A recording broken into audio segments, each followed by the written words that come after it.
হ্যাঁ নিচে। হুম, হুম। হ্যাঁ উর্মি, কি অবস্থা তোমার? আসসালামু আলাইকুম সবাইকে। আমাকে দেখতে পাচ্ছ কিনা একটু জানাও। হ্যাঁ, আমাকে ক্লিয়ারলি দেখতে পাচ্ছ কিনা একটু জানাও। আমাকে ক্লিয়ারলি দেখতে পাচ্ছ কিনা, শুনতে পাচ্ছ কিনা একটু জানাও আমাকে জাস্ট।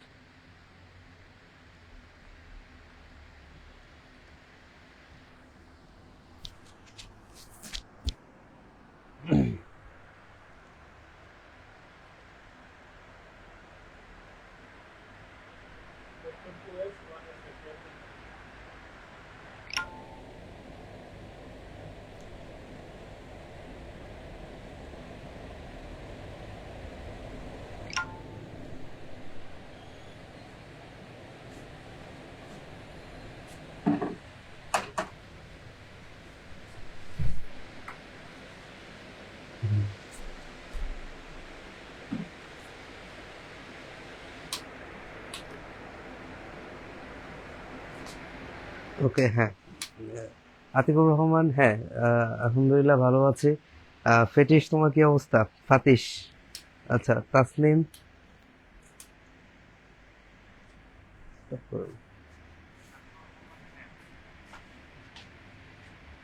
হ্যাঁ। বন্ধুদেরকে একটু মেনশন করে দাও, সবাই চলে আসুক, আমরা শুরু করব। হ্যাঁ, আমরা আর 1-2 মিনিটের মাঝখানে শুরু করব। সবাইকে একটু মেনশন করে দাও, জাস্ট টেলিগ্রাম গ্রুপে একটু মেনশন করে দাও।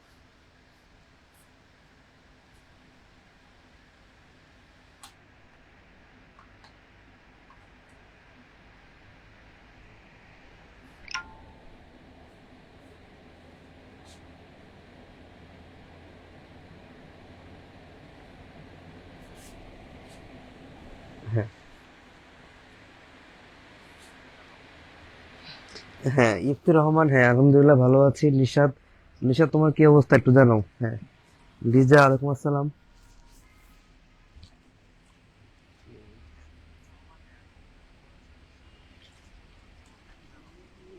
হ্যাঁ। তিশা, কি অবস্থা তোমার? তিশা, তিশার সাথে বগুড়ায় দেখা হয় নাই, তিশা দেখা হবে সামনে ইনশাল্লাহ। সমস্যা নাই, হ্যাঁ। 56 জন অলরেডি লাইভে জয়েন করছো, সো জাস্ট আমাকে একটু ইনশিওর করো যে সবাই আমাকে ক্লিয়ারলি দেখতে পাচ্ছে কিনা, আমি এখন শুরু করে দেবো ইনশাল্লাহ।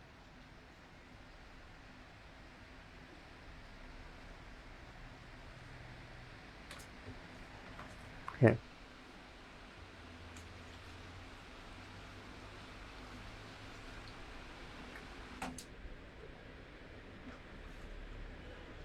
ওকে,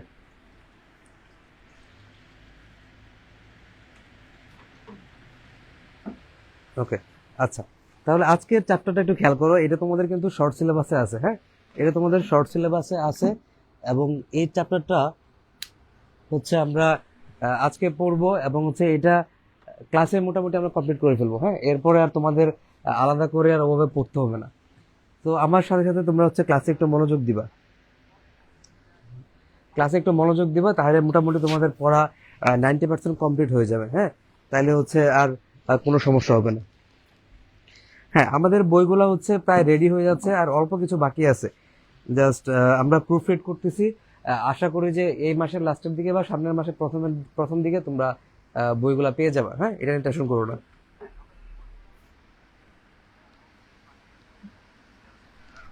ওকে, ওকে, ঠিক আছে।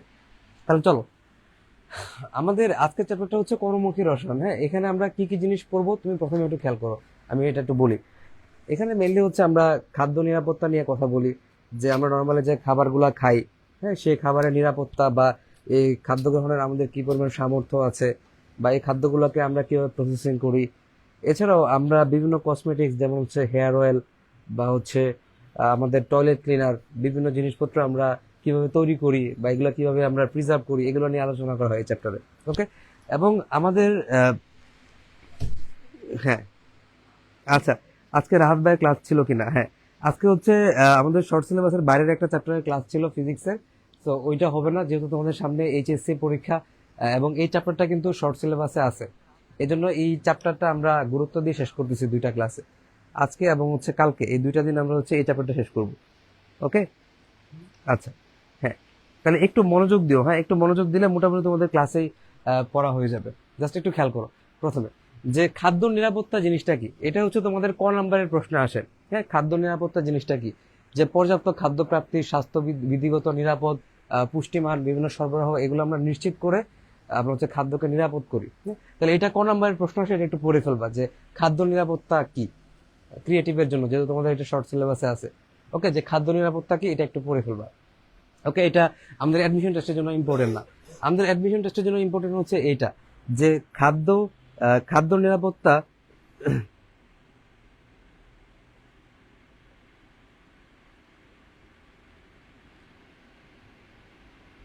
হ্যাঁ, এটা হচ্ছে খাদ্য নিরাপত্তা কি কি ভিত্তি আছে।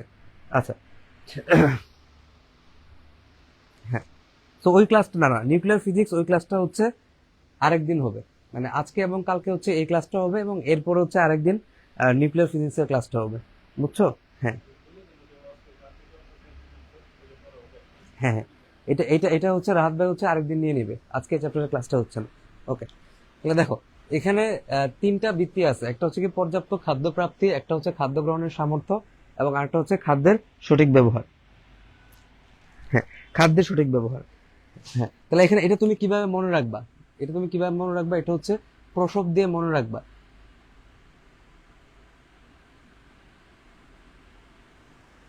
হ্যাঁ, এটা তুমি মনে রাখবা হচ্ছে প্রসব দিয়ে।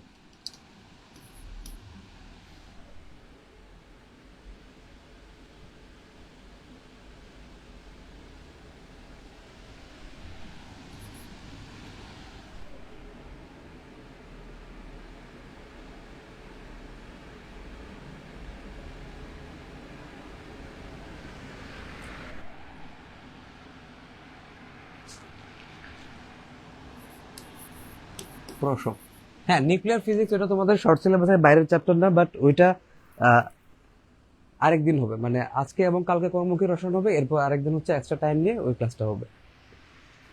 ওকে, হ্যাঁ, কালকে এক্সাম হবে হচ্ছে আজকে যতটুকু পড়াবো কর্মমুখী রসায়নের আমরা অর্ধেক শেষ করব, অর্ধেক পর্যন্ত কালকে পরীক্ষা হবে।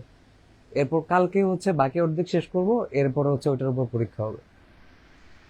হ্যাঁ, ওকে, তাহলে তুমি কিভাবে মনে রাখবা, এটা মনে রাখবো হচ্ছে প্রসব দিয়ে।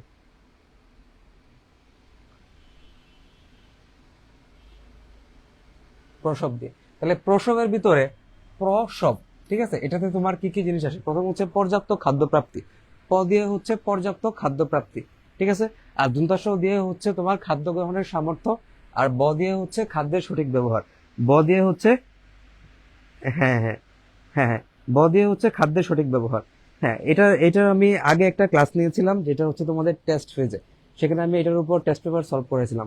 আর আজকে হচ্ছে মেডিকেল অ্যাডমিশন স্টাইলে তার পড়াবো। ওকে, তো ওই ক্লাসটা যারা করছো মোটামুটি প্রথম দিকের পার্টগুলো ঠিক আছে, বাট পরের পার্টগুলো হয়তো মিস আমি পড়াই নাই, কারণ এগুলো তোমাদের শর্ট সিলেবাসে নাই, সেগুলো আমরা এই ক্লাসগুলোতে কভার করবো। ওকে, আচ্ছা, সো দেখো তাহলে প্রসব, তাহলে পর্যাপ্ত খাদ্য প্রাপ্তি, খাদ্য গ্রহণের সামর্থ্য, এবং হচ্ছে খাদ্যের সঠিক ব্যবহার, এই তিনটা জিনিস মনে রাখবা, যাতে অপশনে এভাবে এভাবে আসতে পারে যে নিচের কোনটা তোমার হচ্ছে খাদ্য নিরাপত্তার ভিত্তি নয়, বা নিচের কোনটা খাদ্য নিরাপত্তার ভিত্তি নয়। সেখানে যদি দিয়ে দেয় যে খাদ্যের পুষ্টিমান, তোরা এই তিনটা অপশন দিল, প্রসবের তিনটা অপশন দিল, আরেকটা অপশন দিল সেটা হচ্ছে খাদ্যের পুষ্টিমান, তাহলে কিন্তু সেটা হবে না।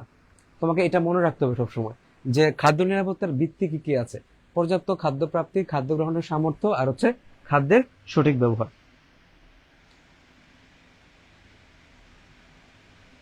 হ্যাঁ, এটা হচ্ছে খাদ্যের সঠিক ব্যবহার। ওকে, আচ্ছা, তারপর আসো, তাহলে এখান থেকে এই জিনিসটা তোমরা মনে রাখবা যে খাদ্য নিরাপত্তার ভিত্তি কি কি আছে, খাদ্য নিরাপত্তার ভিত্তি কি কি আছে, জাস্ট প্রসব দিয়ে মনে রাখবো, আর কোনো কিছুই না।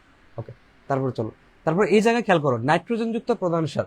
হ্যাঁ, নাইট্রোজেন, ফসফরাস এবং হচ্ছে পটাশিয়াম, এই তিনটা জিনিস, নাইট্রোজেন, ফসফরাস এবং হচ্ছে পটাশিয়াম, এই তিনটা মৌল উদ্ভিদের বৃদ্ধির জন্য সব থেকে বেশি গুরুত্বপূর্ণ। নাইট্রোজেন, ফসফরাস এবং হচ্ছে পটাশিয়াম, এই তিনটা হচ্ছে খুবই গুরুত্বপূর্ণ ভূমিকা রাখে, নাইট্রোজেন, ফসফরাস এবং হচ্ছে পটাশিয়াম। তাহলে এই তিনটা উপাদান আছে এরকম সার আমাদেরকে ইউজ করতে হবে, যেহেতু উদ্ভিদের জন্য এগুলো খুবই গুরুত্বপূর্ণ। তাহলে এই তিনটা উপাদান আছে এমন সারগুলো আমরা নর্মালি ইউজ করি। তাহলে প্রথমে খেয়াল করো নাইট্রোজেন, নাইট্রোজেন যুক্ত প্রধান সার কোনটা, নাইট্রোজেন যুক্ত প্রধান সার কোনটা, হ্যাঁ, নাইট্রোজেন যুক্ত প্রধান সার হচ্ছে ইউরিয়া, নাইট্রোজেন যুক্ত প্রধান সার হচ্ছে আমাদের ইউরিয়া। ওকে,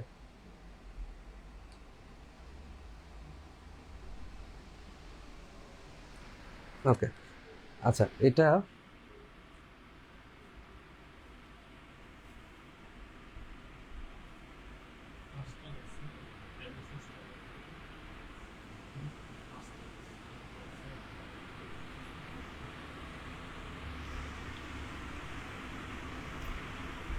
ওকে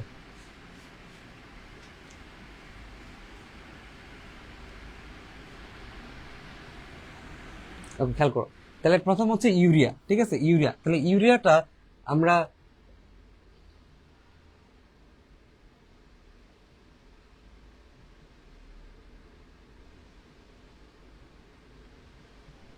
খেয়াল করো ইউরিয়া, হ্যাঁ, ইউরিয়াটা হচ্ছে অ্যামোনিয়াম সায়ানাইড। অ্যামোনিয়াম সায়ানাইডকে উত্তপ্ত করে আমরা হচ্ছে ইউরিয়া পাই। অ্যামোনিয়াম সায়ানাইডকে উত্তপ্ত করে আমরা হচ্ছে ইউরিয়া পাই।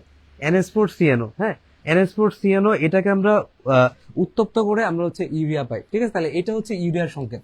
ইউরিয়ার সংকেত এটা তোমাকে মনে রাখতে হবে, ইউরিয়ার সংকেত। বা তুমি এটাকে এভাবে লিখতে পারো NH2CO NH2, তুমি এভাবে লিখতে পারো, ঠিক আছে। এটা হচ্ছে ইউরিয়ার সংকেত, ইউরিয়া। বা হচ্ছে অ্যামোনিয়াম সায়ানাইড, অ্যামোনিয়াম সায়ানাইডকে উত্তপ্ত করলে তুমি হচ্ছে ইউরিয়া পাও। তাহলে এটা তোমাকে মনে রাখতে হবে যে ইউরিয়ার সংকেতটা কি। এটা তোমার ক নাম্বারের প্রশ্ন আসতে পারে, বা এটা তোমার MCQ-তে আসতে পারে, বা অ্যাডমিশন টেস্টে আসতে পারে, নিচের কোনটা ইউরিয়ার সংকেত বা ইউরিয়া কোনটা। ওকে, আসো। তারপর দেখো এই জায়গায় অ্যামোনিয়াযুক্ত আরো সার আছে, যেমন অ্যামোনিয়াম নাইট্রেট, এটাও কিন্তু অ্যামোনিয়া আছে, এটাতেও নাইট্রোজেন আছে। তারপর হচ্ছে অ্যামোনিয়াম সালফেট, এখানেও নাইট্রোজেন আছে। তাহলে যে সারগুলাতে অ্যামোনিয়া কথাটা আছে, যে সারগুলাতে অ্যামোনিয়া কথাটা আছে, সেই জায়গায় নাইট্রোজেন আছে। এটা কিন্তু খুবই সহজ জিনিস, হ্যাঁ, একদম সহজ। যে সারগুলাতে অ্যামোনিয়া আছে সেগুলাতে আমার নাইট্রোজেন আছে। তাহলে এগুলো হচ্ছে নাইট্রোজেন যুক্ত সার। তারপর দেখো ফসফরাস যুক্ত সার। ফসফরাস যুক্ত সার, তাহলে প্রথম হচ্ছে মেইন কোনটা, মেইন যেটা আমরা সব থেকে বেশি ইউজ করি সেটা হচ্ছে triple super phosphate. Triple super phosphate বা হচ্ছে মনোক্যালসিয়াম ডাইহাইড্রোজেন ফসফেট। তাহলে মনোক্যালসিয়াম তার মানে হচ্ছে ক্যালসিয়াম একটা, মনোক্যালসিয়াম, হ্যাঁ। মনো মনো মানে কি? মনো মানে হচ্ছে এক, মনো মানে হচ্ছে এক, হ্যাঁ, মনো মানে হচ্ছে এক। তাহলে মনোক্যালসিয়াম, তাহলে একটা মাত্র ক্যালসিয়াম, হ্যাঁ। তারপর হচ্ছে ডাইহাইড্রোজেন ফসফেট, তাহলে দুইটা হাইড্রোজেন, ডাইহাইড্রোজেন ফসফেট, ঠিক আছে। মনো ক্যালসিয়াম ডাইহাইড্রোজেন ফসফেট, এটা হচ্ছে মনো ক্যালসিয়াম ডাইহাইড্রোজেন ফসফেট, ওকে। এবং হচ্ছে ডাই অ্যামোনিয়াম ফসফেট। তাহলে এগুলাতে এই সবগুলা সার, এগুলাতে কিন্তু ফসফরাস থাকে, ফসফেট আছে, তার মানে এই জায়গায় কি আছে আমার? ফসফরাস আছে, ফসফরাস আছে।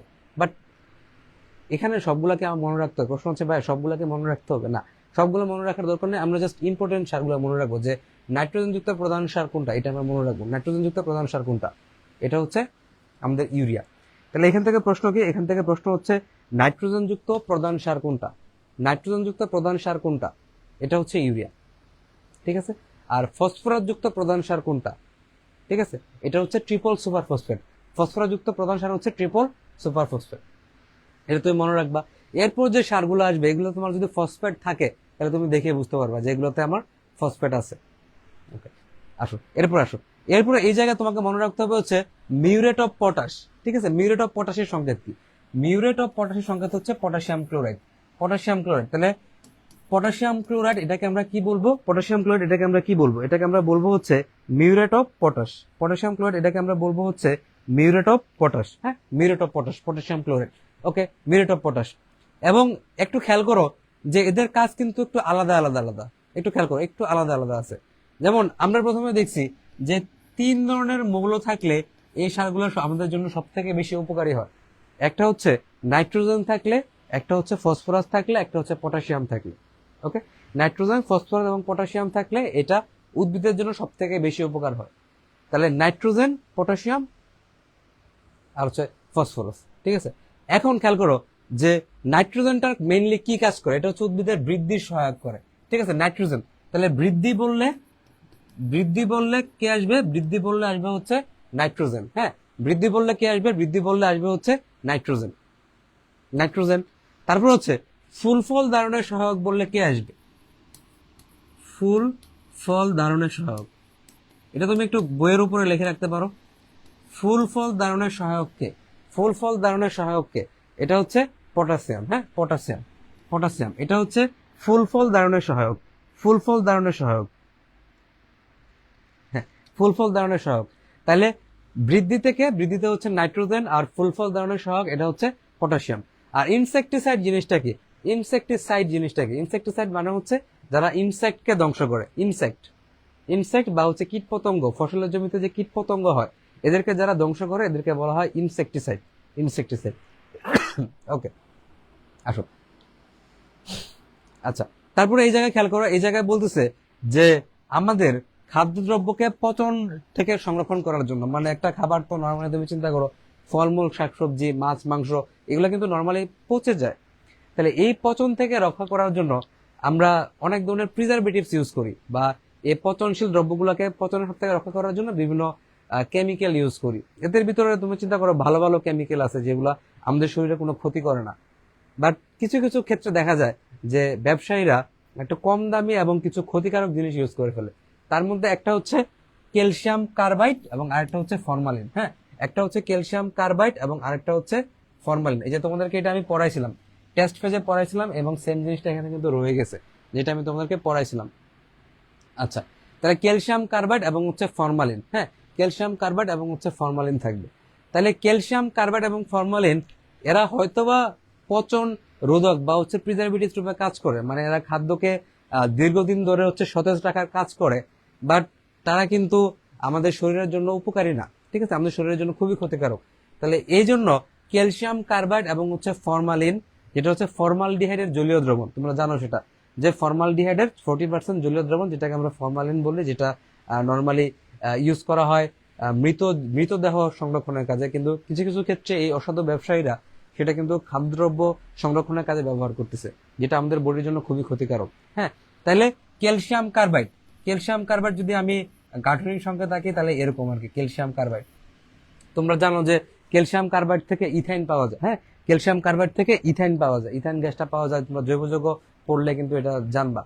আচ্ছা, যাই হোক, তাহলে ক্যালসিয়াম কার্বাইড এবং হচ্ছে ফরমালিন এই দুইটা ইউজ করা হয়, যেটা আমাদের শরীর স্বাস্থ্যের জন্য খুবই ক্ষতিকারক। ঠিক আছে, ফর্মালডিহাইডের জলীয় দ্রবণ থেকে আমাদের ফরমালিন আসছে।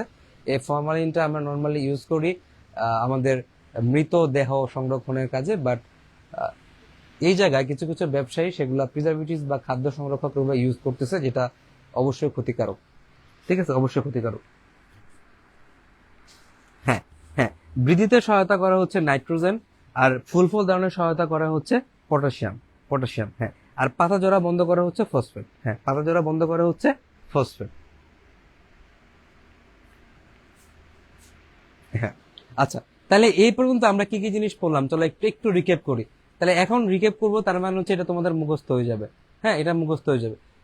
তাহলে খাদ্য নিরাপত্তার ভিত্তি কয়টা আছে? সবাই একটু বলো, আমি চাই যে সবার মোটামুটি মুখস্থ হয়ে যাক। তাহলে সবাই আমার সাথে সাথে একটু বলো, মানে হচ্ছে কেউ কমেন্ট করবো না, জাস্ট আমার সাথে সাথে মুখে মুখে বলো যে প্রথমে কি। প্রথমে হচ্ছে খাদ্য নিরাপত্তার ভিত্তি কয়টা? খাদ্য নিরাপত্তার ভিত্তি হচ্ছে 3টা। ওকে, 3টা। তাহলে প্রথম ভিত্তি কি, এটা আমরা কিভাবে মনে রাখবো? প্রসব দিয়ে মনে রাখবো। তাহলে প্রসব দিয়ে খাদ্য নিরাপত্তার ভিত্তি। ঠিক আছে, পর্যাপ্ত খাদ্য প্রাপ্তি, সবাই বলো, মুখে মুখে বলো। প্রথমে কি? পর্যাপ্ত খাদ্য প্রাপ্তি। ঠিক আছে, তারপর হচ্ছে খাদ্য গ্রহণের সামর্থ্য, তারপর হচ্ছে খাদ্যের সঠিক ব্যবহার। মুখস্থ হয়ে গেছে প্রসব, পর্যাপ্ত খাদ্য প্রাপ্তি, খাদ্য গ্রহণের সামর্থ্য, খাদ্যের সঠিক ব্যবহার। আমাদের শেষ, মুখস্থ শেষ। তারপরের প্রশ্ন, নাইট্রোজেনযুক্ত প্রধান সার কোনটা? নাইট্রোজেনযুক্ত প্রধান সার হচ্ছে ইউরিয়া। অ্যামোনিয়াম সায়ানাইডকে উত্তপ্ত করলে আমরা ইউরিয়া পাই, NH2CO NH2 বা NH4CNO, অ্যামোনিয়াম সায়ানাইড। বা এই জায়গায় খেয়াল করো NH2 দুইটা আছে, তাহলে NH4CNO এই জায়গায় সেম। তাহলে নাইট্রোজেনযুক্ত প্রধান সার কোনটা? নাইট্রোজেনযুক্ত প্রধান সার হচ্ছে ইউরিয়া। তারপরে প্রশ্ন হচ্ছে ফসফরাসযুক্ত প্রধান সার কোনটা? ফসফরাসযুক্ত প্রধান সার হচ্ছে ট্রিপল সুপার ফসফেট। শেষ, ট্রিপল সুপার ফসফেট। আর বাকি যদি অপশনে কিছু থাকে তুমি দেখবা যে সেই জায়গায় ফসফেট মানে পিটা আছে কিনা, তুমি দেখবা সেই জায়গায় নাইট্রোজেন আছে কিনা। হ্যাঁ, নাইট্রোজেন আছে কিনা বা হচ্ছে ফসফেট আছে কিনা, তাহলে তুমি বুঝতে পারবা যে হ্যাঁ, যেহেতু এখানে ফসফেট আছে, ঠিক আছে, যেহেতু এখানে ফসফেট আছে তাহলে বা হচ্ছে ফসফরাস আছে, তাহলে এটা ফসফরাস যুক্ত। তুমি দেখবা যে এই জায়গায় কি নাইট্রোজেন আছে কিনা, নাইট্রোজেন যদি থাকে তার মানে সেটা নাইট্রোজেন যুক্ত।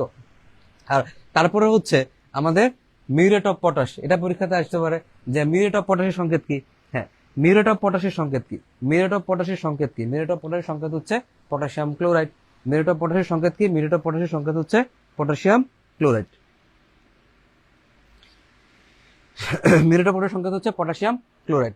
তারপরে দেখো তাহলে বৃদ্ধিতে সহায়তা করে কোনটা? বৃদ্ধিতে সহায়তা করে কোনটা? বৃদ্ধিতে সহায়তা করে হচ্ছে নাইট্রোজেন। ফুল ফল ধারণের সহায়তা করে কোনটা? ফুল ফল ধারণের সহায়তা করে হচ্ছে পটাশিয়াম। পটাশিয়াম, ঠিক আছে। ফুল ফল ধারণের সহায়তা করা হচ্ছে পটাশিয়াম। আর পাতা জোড়া প্রিভেন্ট করতে আমাদের ফসফরাসটা হেল্প করে। তাই এই পর্যন্ত আমাদের মুখস্থ হয়ে গেছে, এই পর্যন্ত মুখস্থ হয়ে গেছে। তাহলে এই পর্যন্ত ক্লিয়ার কিনা আমাকে জাস্ট একটু বলো যে ভাইয়া এই পর্যন্ত ক্লিয়ার কিনা, এই পর্যন্ত বুঝতে পারছো কিনা?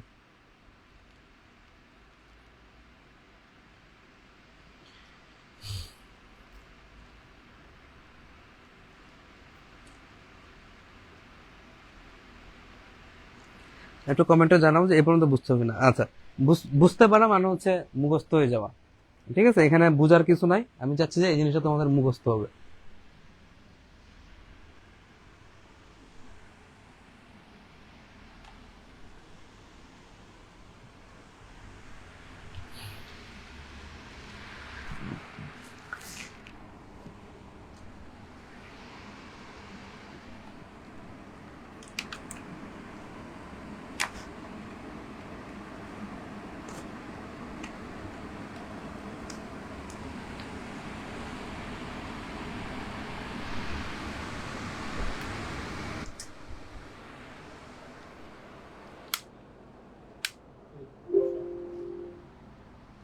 পিসির চার্জটা একটু কমে গেছে।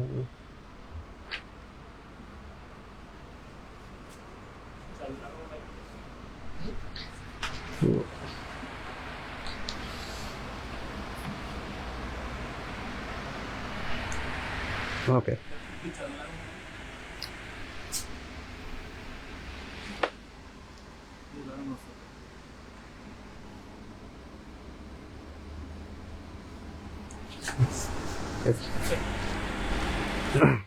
ওকে, ওকে, তারপরে চলো।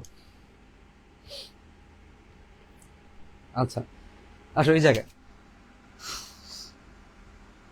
ওকে, সো এখানে খেয়াল করো যে খাদ্য নষ্ট হওয়ার কারণ কি কি। হ্যাঁ, খাদ্য নষ্ট হওয়ার কারণ কি কি এটা নিয়ে এখানে কথা বলছে যে খাদ্য কি কি কারণে নষ্ট হয়, খাদ্য কি কি কারণে নষ্ট হয়। তাহলে প্রথম কারণটা খেয়াল করো যে প্রথম হচ্ছে জীবাণুর আক্রমণ, ঠিক আছে। খাদ্যে জীবাণুর আক্রমণ হয়, যেমন ব্যাকটেরিয়া, ইস্ট, মোল্ডস, ঠিক আছে। মোল্ডস বা হচ্ছে ফাঙ্গাস, হ্যাঁ ফাঙ্গাস, এরা হচ্ছে খাদ্য খাবারকে নষ্ট করে ফেলে। তুমি যে কোনো জায়গায় যে কোনোটা খাবার রেখে দিবা, সেখানে দেখবা যে কয়েকদিন পরে ব্যাকটেরিয়া অ্যাটাক করবে, কয়েকদিন পর দেখবা সেখানে ইস্ট, ঠিক আছে, ইস্ট বা হচ্ছে বিভিন্ন ধরনের ছত্রাক, মোল্ডস, ঠিক আছে। মোল্ডস বা হচ্ছে ইস্ট, এগুলো হচ্ছে তোমাদের এক ধরনের ছত্রাক, ঠিক আছে, এরা অ্যাটাক করবে। তাহলে এই কারণে আমাদের খাবারটা নষ্ট হয়ে যেতে পারে, ঠিক আছে, জীবাণু। তাহলে প্রথম কারণ কি, খাদ্যদ্রব্য কেন নষ্ট হয়, ঠিক আছে, তিনটা কারণে নষ্ট হয়। প্রথম কারণ হচ্ছে জীবাণু, সেখানে জীবাণু অ্যাটাক করে, ব্যাকটেরিয়া, ইস্ট, মোল্ডস এগুলো অ্যাটাক করে। সেকেন্ড কি কারণে নষ্ট হয়, সেকেন্ড হচ্ছে এই জায়গায় তুমি চিন্তা করো যে কোনো জায়গায় তুমি খাবারটাকে রেখে দিছো, খাবারটাকে রেখে দিছো, তাহলে সে জায়গায় যখন তুমি খাবারটাকে রেখে দিবা, ঠিক আছে, তাহলে সেই খাবারের সংস্পর্শে কি আসবে, সেই খাবারের সংস্পর্শে কিন্তু অক্সিজেন আসবে, তাই না। বায়ুমণ্ডলে অক্সিজেন আছে, সেটা ওই খাবারের সংস্পর্শে আসবে। এবং সেই খাবারে বিভিন্ন এনজাইম আছে, বিভিন্ন এনজাইম বা উৎসেচক আছে। হ্যাঁ, তাহলে তুমি একটা প্লেটে খাবার রাখবা, খাবারটার সংস্পর্শে বায়ুমণ্ডলের অক্সিজেন আসবে এবং সেই খাবারটা কিছু এনজাইম আছে, তাহলে এগুলার প্রভাবে তোমার খাদ্যবস্তুটা নষ্ট হবে। এটা হচ্ছে 2 নাম্বার কারণ। আর 3 নাম্বার কারণ কি, তুমি চিন্তা করো বিভিন্ন তৈল চর্বিযুক্ত খাবার বা মাছ মাংস যাই বলো না কেন, সেখানে সেই খাবারটাতে বিভিন্ন ধাতব আয়ন থাকে, ধাতব আয়ন থাকে, যেমন আয়রন বা হচ্ছে কপার, কোবাল্ট, এসব আয়ন থাকে, যেগুলো অবস্থান্তর ধাতু বা ডি ব্লক মৌলের যে ধাতুগুলো আছে, এরা কিন্তু থাকে সেই জায়গায়। হ্যাঁ, তাহলে মেন কারণ কি কি আমাকে একটু বলো। হ্যাঁ,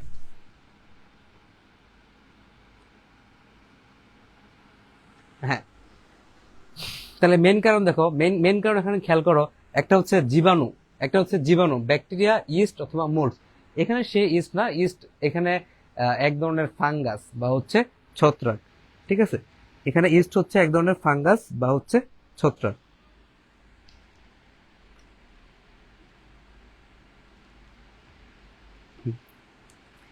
বুঝতে পারছো সাদিয়া? এটা হচ্ছে, হ্যাঁ সাদিয়া, এখানে ইস্ট বলতে এক ধরনের ছত্রাককে বোঝাচ্ছে বা এক ধরনের ফাঙ্গাস বা হচ্ছে ছত্রাককে বোঝাচ্ছে এই জায়গায়। ওকে, আচ্ছা, তাহলে এখানে খেয়াল করো যে কি কি কারণে খাবার নষ্ট হতে পারে। তাহলে প্রশ্ন হচ্ছে এটা, যে একটা খাদ্যদ্রব্য আমরা যদি একটা রুমে রেখে দেই, তাহলে এই খাবারটা কেন নষ্ট হয় বা এই খাবারটা নষ্ট হওয়ার পিছনে কি কি কারণ দায়ী? ঠিক আছে, প্রথম কারণ হচ্ছে এই জায়গায় কি হয়, প্রথম কারণ এখানে বিভিন্ন ব্যাকটেরিয়া, বিভিন্ন ছত্রাক, ঠিক আছে, মোল্ডস এরা অ্যাটাক করে। এটা হচ্ছে ফার্স্ট কারণ, প্রথম কারণ। তাহলে সবাই বলো প্রথম কারণ কি? প্রথম কারণ হচ্ছে ব্যাকটেরিয়া, ছত্রাক, মোল্ডস এরা অ্যাটাক করে। তারপর হচ্ছে সেকেন্ড কারণ বা হচ্ছে দ্বিতীয় কারণ। তাহলে দ্বিতীয় কারণ কি? দ্বিতীয় কারণ হচ্ছে, সবাই বলো আমার সাথে, রিপিট করো সবাই, একদম সহজ। তাহলে দ্বিতীয় কারণ হচ্ছে হচ্ছে এখানে আমাদের এনজাইম বা উৎসেচকের প্রভাবে এখানে হচ্ছে অক্সিজেনের সংস্পর্শে বিক্রিয়া হয়, জারণ বিজারণ বিক্রিয়া হয়, রিডক্স, অক্সিডেশন রিডাকশন বিক্রিয়া হয়, জারণ বিজারণ বিক্রিয়া হয়, অক্সিজেন থাকে, এনজাইম থাকে এর প্রভাবে। তারপর 3 নাম্বার কারণ কি? তোমরাই বলতে পারবে এখন 3 নাম্বার কারণ কি। 3 নাম্বার কারণ হচ্ছে এই খাদ্যদ্রব্যে বিভিন্ন ধাতব আয়ন থাকে, বিভিন্ন ধাতুর আয়ন থাকে, মেইনলি অবস্থান ধাতুর আয়ন থাকে, আয়রন, কোবাল্ট, কপার, এসব আয়ন থাকে। এদের প্রভাবেও কিন্তু জারণ বিজারণ বিক্রিয়া হয়। ঠিক আছে, এদের প্রভাবেও কিন্তু তোমার জারণ বিজারণ বিক্রিয়া হয় বা হচ্ছে রিডক্স রিয়াকশন হয়। তাহলে এই তিনটা কারণে আমাদের খাদ্যদ্রব্য কি হয়ে যায়? নষ্ট হয়ে যায়। হ্যাঁ, এই 3টা কারণে খাদ্যদ্রব্য নষ্ট হয়ে যায়। ওকে, তাহলে এখন তুমি খেয়াল করো যে খাদ্যদ্রব্য নষ্ট হচ্ছে, এখন একে আমাকে প্রিজার্ভ করতে হবে, এই খাদ্যদ্রব্যকে সংরক্ষণ করতে হবে, এই খাদ্যদ্রব্যকে প্রিজার্ভ করতে হবে। ঠিক আছে, তাহলে আমরা ইউজ করব হচ্ছে প্রিজারভেটিভস। তাহলে প্রিজারভেটিভসটা কি? যাতে খাদ্যদ্রব্য সংরক্ষিত থাকে, যাতে সেখানে প্রথম কারণ ব্যাকটেরিয়া অ্যাটাক না করে, যাতে সেখানে অক্সিজেনের উপস্থিতিতে জারণ বিজারণ না হয়, যাতে সেখানে ধাতব আয়নের প্রভাবে রিডক্স রিয়াকশন, জারণ বিজারণ রিয়াকশন না হয়, এটা প্রিভেন্ট করার জন্য আমরা ইউজ করবো প্রিজারভেটিভস। তাহলে এটা দুই ধরনের হয়, একটা হচ্ছে প্রাকৃতিক, একটা হচ্ছে কৃত্রিম। একটা হচ্ছে প্রাকৃতিক এবং আরেকটা হচ্ছে কৃত্রিম। হ্যাঁ, তাহলে একটা হচ্ছে প্রাকৃতিক, একটা হচ্ছে কৃত্রিম। তাহলে প্রাকৃতিক এবং হচ্ছে কৃত্রিম, এ দেখো এটা তোমাদেরকে পড়াইছিলাম টেস্ট পেজে এবং সেম জিনিসটা রয়ে গেছে এখানে। ঠিক আছে, প্রাকৃতিক এবং হচ্ছে কৃত্রিম। তাহলে প্রাকৃতিক এবং হচ্ছে কৃত্রিম, এটা তোমাকে মনে রাখতে হবে যে কারা কারা প্রাকৃতিক এবং কারা কারা হচ্ছে কৃত্রিম। তাহলে যেগুলা নর্মালি আমরা ইউজ করি, যেমন চিন্তা করো হলুদ, ঠিক আছে, হলুদ বা হচ্ছে লবঙ্গ, এটা আমরা একটু পরে দেখব। হলুদ, লবঙ্গ এগুলা কিন্তু আমরা নর্মালি ইউজ করি অনেকদিন ধরে একটা খাবারকে প্রিজার্ভ করতে। তাহলে সেগুলা হচ্ছে আমাদের প্রাকৃতিক প্রিজারভেটিভ, যেগুলো প্রকৃতিতে পাওয়া যায়, এগুলো হচ্ছে প্রাকৃতিক প্রিজারভেটিভ, একদম সহজ জিনিস। আর কৃত্রিম মানে কি? এগুলা ন্যাচারাল ভাবে আমরা পাই না আলাদা করে, এগুলো আমরা রসায়নগারে আলাদা করে ইউজ করি, আলাদা করে তৈরি করি। ঠিক আছে, ওগুলো হচ্ছে কৃত্রিম। তাহলে একটা হচ্ছে প্রাকৃতিক, যেগুলো প্রকৃতি থেকে পাওয়া যায়, রসুন, লবঙ্গ, এগুলা, লবণ, চিনি, এগুলো হচ্ছে প্রাকৃতিক। আর কিছু কিছু আছে যেগুলো আমরা রসায়নগারে তৈরি করি, সেগুলো হচ্ছে কৃত্রিম। ওকে, এখন এই জায়গায় এখানে একটা কথা বলছে যে খাদ্যবস্তুর শুষ্ককরণ পদ্ধতি বা হচ্ছে ড্রাইং প্রসেস আমরা খাবারটাকে যেভাবে শুকাই, ঠিক আছে, প্রখর রোদে বা তাপ প্রয়োগে আমরা হচ্ছে খাদ্যদ্রব্যকে শুকাই। বাট সেখানে একটা টার্ম চলে আসে, সেটা হচ্ছে পানি সক্রিয়তা। ঠিক আছে, পানি সক্রিয়তা, এটাকে ইংলিশে বলা হয় ওয়াটার অ্যাক্টিভিটি। পানি সক্রিয়তা বা হচ্ছে ওয়াটার অ্যাক্টিভিটি। তাহলে পানি, ওয়াটার, সক্রিয়তা মানে হচ্ছে অ্যাক্টিভিটি। এখন পানি সক্রিয়তা জিনিসটা কি আসলে? ঠিক আছে, পানি সক্রিয়তা জিনিসটা আসলে কি?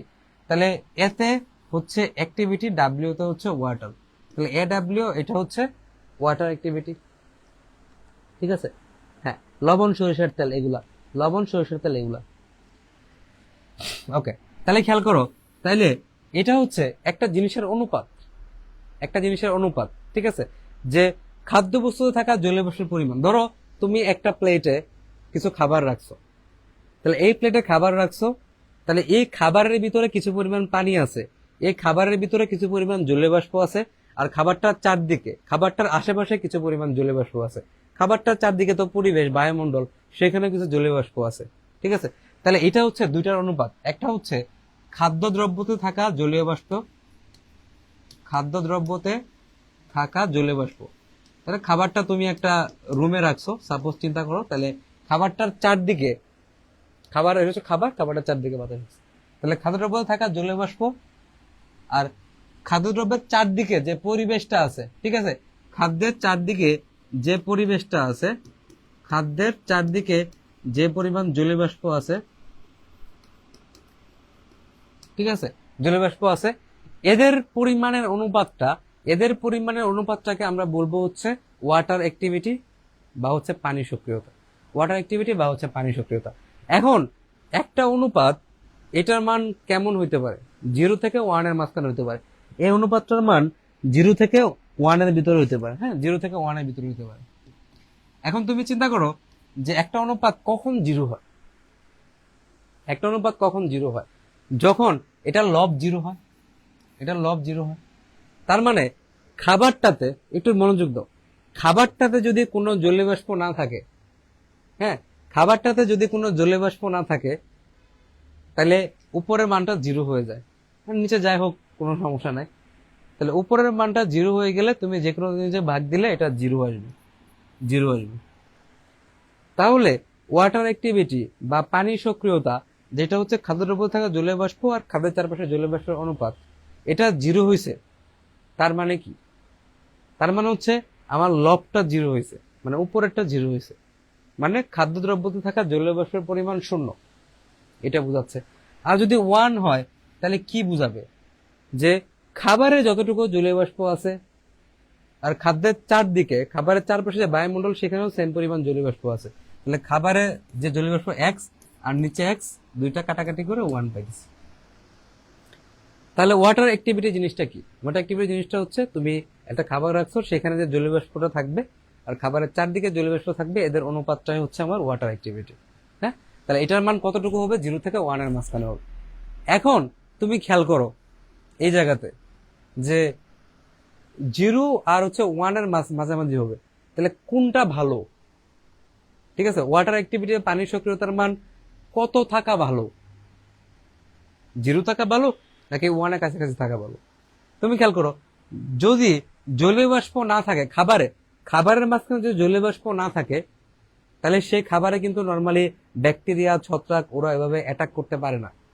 সো খাবারে জলীয় বাষ্প যতটুকু কম থাকবে তত ভালো। খাবারে পানির পরিমাণ যত কম থাকবে তত ভালো। খাবারে পানির পরিমাণ কম, সেখানে এনজাইম কম, তাহলে সেখানে অক্সিজেনের উপস্থিতিতে জারণ ওভাবে হইতে পারবে না। তারপর যেহেতু পানির পরিমাণ কম, ব্যাকটেরিয়া, ছত্রাক ওরা গ্রো করতে পারবে না ওভাবে। তাহলে এই খাবারের যে জলীয় বাষ্পের পরিমাণ, এটা 0 কাছাকাছি থাকা, এটা হচ্ছে সব থেকে ভালো।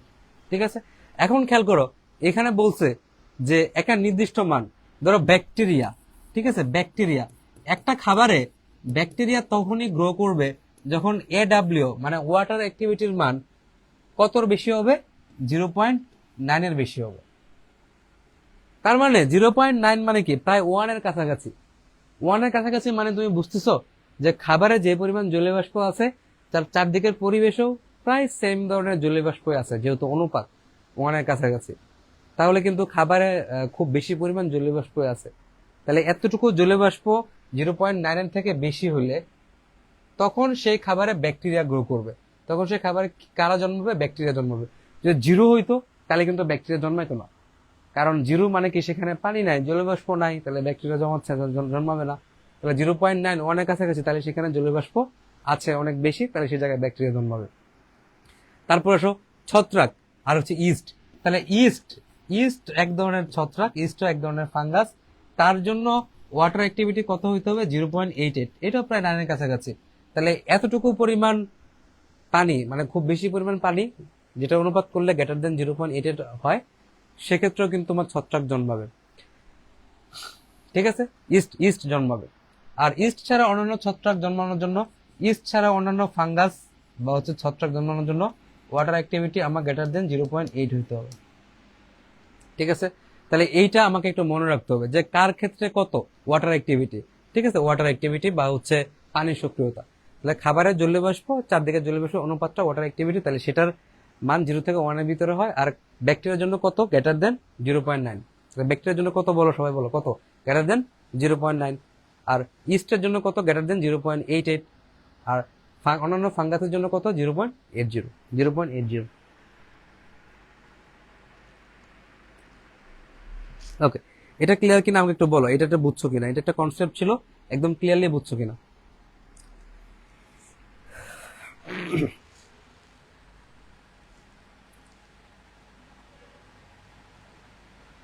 ওকে, আরিফা ক্লিয়ার? ওকে, তো যেখানে সমস্যা না, কেউ না বুঝলে আমাকে বলবা যে ভাই এই জায়গায় সমস্যা, আমরা তো সেটা আবার রিপিট করবো। হ্যাঁ, একদম সহজ এটা। ওকে, ক্রিস্টাল ক্লিয়ার। ওকে, ঠিক আছে। জেরিন মাহাদিয়া, ওকে, ঠিক আছে। হ্যাঁ, চন্দ্রজিৎ একটু রিপিট করেন। চন্দ্রজিৎ, তোমার মনোযোগ কই থাকে বলো তো? আচ্ছা, দেখো, তাহলে এখানে ওয়াটার অ্যাক্টিভিটি, পানির সক্রিয়তা হচ্ছে কি, খাবারে যতটুকু জলীয় বাষ্প থাকে, একটা খাবার, রুমের খাবার, এই জলীয় বাষ্পটা, এবং খাবারের চারদিকে যে পরিবেশ থাকে তার জলীয় বাষ্পটা, এই দুইটার অনুপাত। তাহলে খাবার, এখানে জলীয় বাষ্প, তার চারদিকে জলীয় বাষ্প, এটার অনুপাতটা। তাহলে খাবারে যে জলীয় বাষ্প নাই থাকে, তাহলে এটার মান 0 হয়ে যায়। তাহলে সেক্ষেত্রে অনুপাত করলে, ভাগ করলে 0 থাকবে। আর খাবারে জলীয় বাষ্প আর খাবারের চারদিকে জলীয় বাষ্প, এদের যদি সমান থাকে তাহলে হবে 1। তাহলে খাবারে যদি জলীয় বাষ্প না থাকে, তাহলে সেখানে ব্যাকটেরিয়া অ্যাটাক করবে না, সেখানে এনজাইম থাকবে না, সেখানে অক্সিজেনের উপস্থিতিতে জারণ হবে না, বিজারণ হবে না। তাহলে খাবারটা কিন্তু নর্মালি নষ্ট হবে না। ঠিক আছে? তাহলে যেহেতু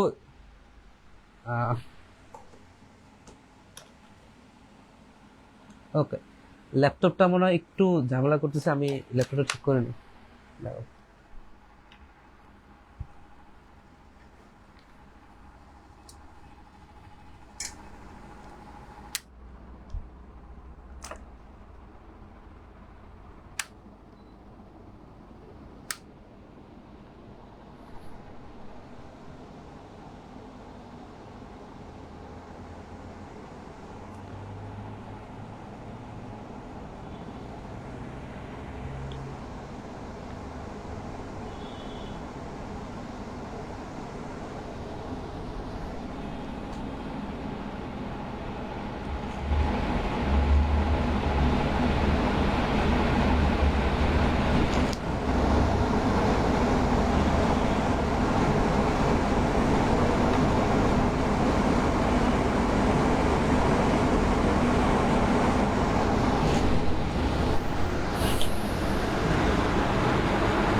হ্যাঁ,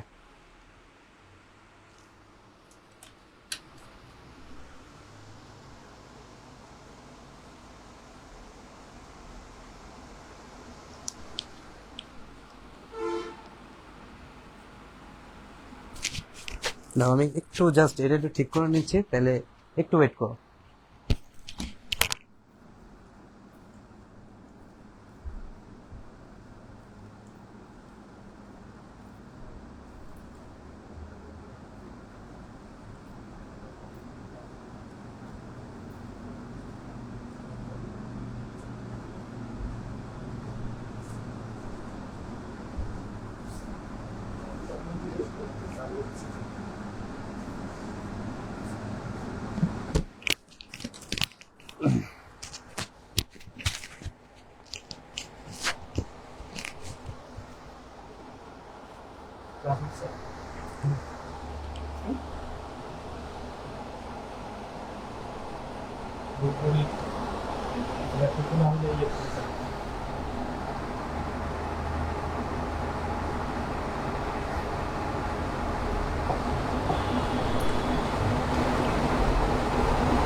কারণ কি চালু হচ্ছে?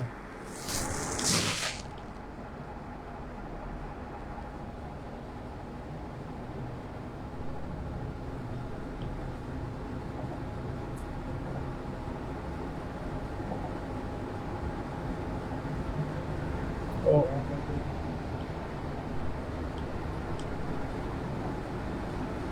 এখান থেকে করা এখান থেকে পারবে না সিস্টেম কলম কিন্তু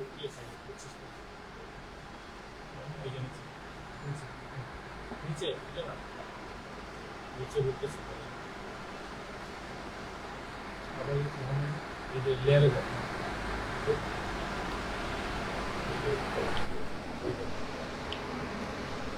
ও নিচে একেবারে নিচে হ্যাঁ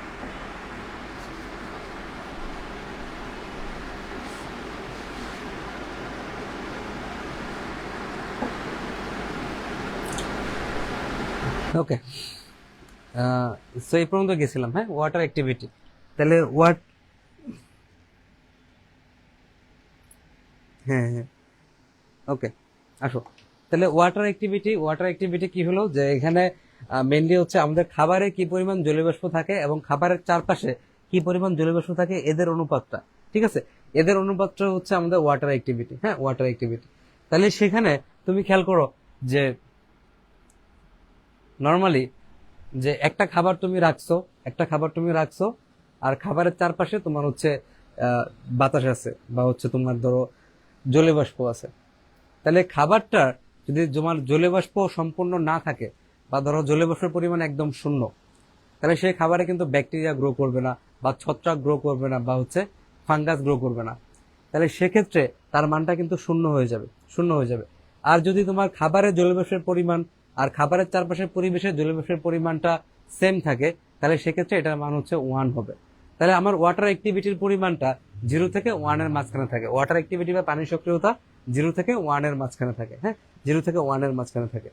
এখন প্রশ্ন হচ্ছে যে ভাইয়া ব্যাকটেরিয়া জন্মানোর জন্য কতটুকু লাগে, ছত্রাকের জন্য কতটুকু লাগে, আর হচ্ছে ফাঙ্গাসের জন্য কতটুকু লাগে। তাহলে ব্যাকটেরিয়ার জন্য তোমার গ্রেটার দেন 0.9 এর বেশি হওয়া লাগবে। আর ইস্টের জন্য কতটুকু হইতে হবে, 0.88 এর বেশি হইতে হবে। আর ফাঙ্গাসের জন্য কত হইতে হবে, 0.80 হইতে হবে। হ্যাঁ, এই পর্যন্ত গেছিলাম। তাহলে আমাকে একটু বলো যে এটা ক্লিয়ার কিনা। হ্যাঁ, এটা এই পর্যন্ত বুঝছো কিনা আমাকে সবাই একটু বলো। যে জেরিন, মাহাদিয়া, তারপর হচ্ছে মিম, ফেইলুর, ঠিক আছে, লাবণী, সবাই আমাকে একটু বলো যে এই পর্যন্ত ক্লিয়ার কিনা, ওয়াটার অ্যাক্টিভিটিটা বুঝতে পারছো কিনা।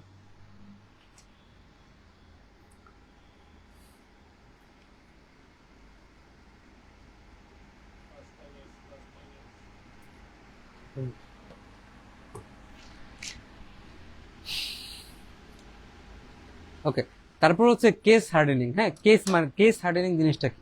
কেস বলতে কি বোঝায়? কেস বলতে বোঝায় হচ্ছে খাবারের উপরিতল। ঠিক আছে, খাবারের উপরিতল। ধরো তুমি একটা খাবার রাখছো, খাবারের উপরের দিকে চারদিকের যে আবরণটা সেটাকে বলা হয় হচ্ছে কেস।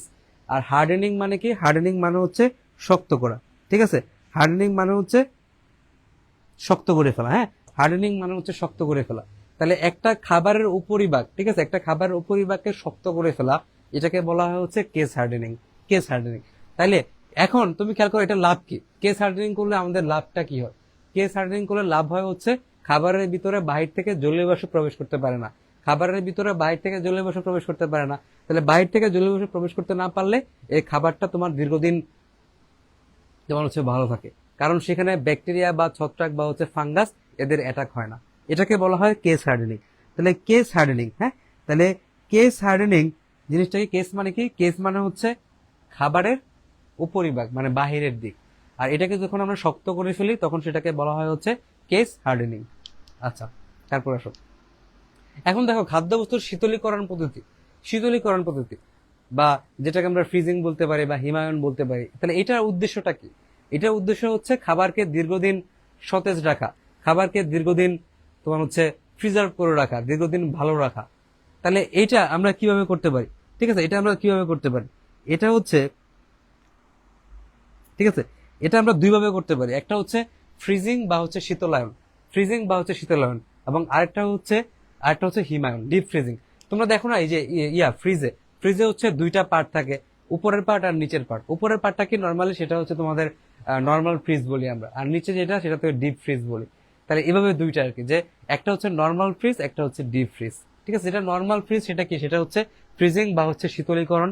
আর যেটা একটু ডিপ থাকে সেটা হচ্ছে ডিপ ফ্রিজিং বা হচ্ছে হিমায়ন। তাহলে তুমি চিন্তা করো ফ্রিজিং এর থেকে হিমায়নে একটু টেম্পারেচারটা আরো কম থাকবে, তাই না? একটু কম থাকে নর্মালের থেকে, যেটা ডিপ সেখানে টেম্পারেচার আরো কিন্তু কম থাকে। তাহলে ফ্রিজিং বা শীতলীকরণের তাপমাত্রা কত? 0 ডিগ্রি থেকে 4 ডিগ্রি সেলসিয়াস। 0 ডিগ্রি থেকে 4 ডিগ্রি সেলসিয়াস, এটা হচ্ছে ফ্রিজিং বা শীতলীকরণ তাপমাত্রা। আর ডিপ ফ্রিজিং এর তাপমাত্রা তোমাকে মনে রাখতে হবে একদম কম, 0 ডিগ্রি থেকে আরো নিচের দিকে নেমে গেছে, -5 থেকে -18 ডিগ্রি সেলসিয়াস। -5 থেকে -18 ডিগ্রি সেলসিয়াস। হ্যাঁ, ঈশা তুমি এতক্ষণ পরে কোথেকে আসলা? ঈশা হচ্ছে অনেকক্ষণ পরে আসছে ক্লাসে। হ্যাঁ, আচ্ছা, যাই হোক, তাহলে এখান থেকে তুমি জাস্ট টেম্পারেচারটা মনে রাখবা যে আমরা নর্মাল ফ্রিজিং এর টেম্পারেচার কত? 0 ডিগ্রি থেকে 4 ডিগ্রি। আর ডিপ ফ্রিজের টেম্পারেচারটা আর একটু কম। তাহলে এই টেম্পারেচার তোমাকে মনে রাখতে হবে, -5 থেকে -18 ডিগ্রি সেলসিয়াস। এই যে দেখো, একটু আগে আমরা ফুড প্রিজারভেটিভস নিয়ে কথা বলতেছিলাম, যে আমরা বললাম যে দুই ধরনের হয়, একটা হচ্ছে প্রাকৃতিক, একটা হচ্ছে কৃত্রিম। তাহলে প্রাকৃতিক ফুড প্রিজারভেটিভস কি কি আছে এখানে, এটা তোমাকে মনে রাখতে হবে যে প্রথমে আছে হচ্ছে খাদ্য লবণ, সোডিয়াম ক্লোরাইড, খাদ্য লবণ। তাহলে সোডিয়াম ক্লোরাইড যেটা হচ্ছে খাদ্য লবণ, খাবার লবণ, সোডিয়াম ক্লোরাইড। ঠিক আছে, সোডিয়াম ক্লোরাইড আছে। তারপর হচ্ছে চিনি, ঠিক আছে, হলুদ, রসুন, লবঙ্গ, সরিষার তেল, যেগুলো ন্যাচারালি পাই। এটা পরীক্ষাতে আসবে যে নিচের কোনটা প্রাকৃতিক খাদ্য সংরক্ষক। এটা পরীক্ষাতে আসবে নিচের কোনটা প্রাকৃতিক খাদ্য সংরক্ষক নয়। নিচের কোনটা প্রাকৃতিক খাদ্য সংরক্ষক এটা আসবে, নিচের কোনটা প্রাকৃতিক খাদ্য সংরক্ষক নয় এটাও আসবে। ঠিক আছে, তাহলে এটা তোমাকে মনে রাখতে হবে। তাহলে প্রাকৃতিক খাদ্য সংরক্ষণ কোনটা, তাহলে এটা তুমি আমার সাথে সবাই একটু বলো। তাহলে প্রথম হচ্ছে কি খাদ্য লবণ, খাদ্য লবণ বা হচ্ছে সোডিয়াম ক্লোরাইড, এটা একটা, এটা। তারপর হচ্ছে আমাদের চিনি, তারপর হচ্ছে হলুদ, তারপর হচ্ছে লবঙ্গ, তারপর হচ্ছে সরিষার তেল, তারপর হচ্ছে চিনি, রসুন। ঠিক আছে, হলুদ, রসুন, লবঙ্গ, সরিষার তেল, হলুদ, রসুন, লবঙ্গ, সরিষার তেল। সবাই একটু রিপিট করো আমার সাথে, তাহলে কিন্তু মোটামুটি হয়ে যাবে ক্লাসে পড়া। যতটুকু টাইম ক্লাস করবা কমপ্লিট, মানে সম্পূর্ণ মনোযোগ যেন ক্লাসে থাকে। ঠিক আছে, তাহলে কিন্তু মোটামুটি ক্লাসে তোমার 80 থেকে 90% পড়া হয়ে যায়। ওকে, এরপর বাকি 10% তুমি একবার দেখলে মোটামুটি হয়ে যাবে। তাহলে সবাই আমার সাথে মনোযোগ দাও, আমার দিকে মনোযোগ দাও। হ্যাঁ, আমার দিকে মনোযোগ দাও। হ্যাঁ, জেরিন মাহাদিয়া কমেন্ট করছে, বাট কমেন্ট না করলেও সমস্যা নেই, সবাই হচ্ছে আমার সাথে বলো। তাহলে প্রথমে কি কি জিনিস আছে? হলুদ আছে, রসুন আছে, লবঙ্গ, সরিষার তেল, হলুদ, রসুন, লবঙ্গ, সরিষার তেল। ওকে, আর চিনি এবং হচ্ছে খাদ্য লবণ। তাহলে হলুদ, রসুন, লবঙ্গ, সরিষার তেল, চিনি, খাদ্য লবণ। তাহলে এভাবে হাত দিয়ে দিয়ে যারা পড়ছো তারা কিন্তু মুখস্থ হয়ে গেছে এটা। ঠিক আছে, তাহলে হলুদ, রসুন, লবঙ্গ, সরিষার তেল, চিনি আর হচ্ছে খাদ্য লবণ। আচ্ছা, এখন খেয়াল করো যে খাবার লবণ, খাবার লবণ দ্বারা যখন আমরা খাদ্যদ্রব্যকে সংরক্ষণ করি, হ্যাঁ, তাহলে খাবার লবণ দ্বারা যখন খাদ্য সংরক্ষণ করি তখন এই প্রক্রিয়াকে কি বলা হয়? এই প্রক্রিয়াকে বলা হয় হচ্ছে কিউরিং। তাহলে তোমাদের সিকিউতে, হ্যাঁ, সিকিউতে ক নাম্বারের প্রশ্ন আসতে পারে যে কিউরিং কি, যেহেতু শর্ট সিলেবাসে এই পাঠটুকু আছে। তারপর তোমার এমসিকিউতেও আসতে পারে যে কিউরিং কি। কিউরিং হচ্ছে খাদ্য লবণ, ঠিক আছে, খাদ্য লবণ, খাদ্য লবণ বা সোডিয়াম ক্লোরাইড দ্বারা, খাদ্য লবণ বা হচ্ছে সোডিয়াম ক্লোরাইড দ্বারা খাদ্যদ্রব্যকে সংরক্ষণ করার পদ্ধতি। খাদ্য লবণ বা সোডিয়াম ক্লোরাইড দ্বারা খাদ্যদ্রব্যকে সংরক্ষণ করার পদ্ধতি, এটাকে বলা হয় হচ্ছে কিউরিং। হ্যাঁ, এটাকে বলা হয় কিউরিং। এখন তুমি চিন্তা করো যে সোডিয়াম ক্লোরাইডটা কিভাবে খাদ্যদ্রব্যকে সংরক্ষণ করতেছে। সোডিয়াম ক্লোরাইডটা কি করে? মেইনলি সে হচ্ছে খাবার থেকে পানিটাকে শোষণ করে নেয়। যে আমরা একটু আগে পড়ছি যে খাদ্যদ্রব্য নষ্ট হওয়ার কারণ কি কি, যে প্রথম কারণ হচ্ছে এই জায়গায় ব্যাকটেরিয়া গ্রো করতে পারে, সেকেন্ড কারণ হচ্ছে এখানে জারণ হয়, অক্সিজেনের উপস্থিতিতে জারণ বিজারণ হয়, থার্ড হচ্ছে এখানে ধাতব আয়নের উপস্থিতিতে বিক্রিয়া করতে পারে। তাহলে পানি যদি আমি শোষণ করে নেই তাহলে এই জায়গায় ব্যাকটেরিয়া গ্রো করতে পারবে না, জারণ বিজারণ হইতে পারবে না। তাহলে এই সোডিয়াম ক্লোরাইডটা একটা প্রাকৃতিক প্রিজারভেটিভ হিসেবে কাজ করে এইভাবে যে সে সেখান থেকে পানিটা শোষণ করে নেয়। তাহলে তুমি চিন্তা করো তুমি কত ঘনমাত্রার সোডিয়াম ক্লোরাইড, কত ঘনমাত্রার সোডিয়াম ক্লোরাইড বা খাদ্য লবণ ইউজ করবা। এটা হচ্ছে 7 থেকে 8%। এটা যেন তোমাকে মনে রাখ, সবসময় মনে থাকে যে আমরা এরপরে খাবারকে সংরক্ষণ করার সময় আমরা কত ঘনমাত্রার খাদ্য লবণ ইউজ করব। এটা হচ্ছে 7 থেকে 8%। 7 থেকে 8% সোডিয়াম ক্লোরাইড দ্রবণ আমরা ইউজ করব।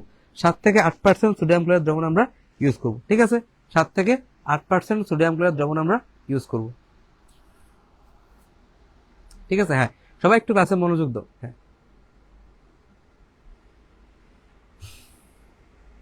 7 থেকে 8%। ঠিক আছে, 7 থেকে 8%।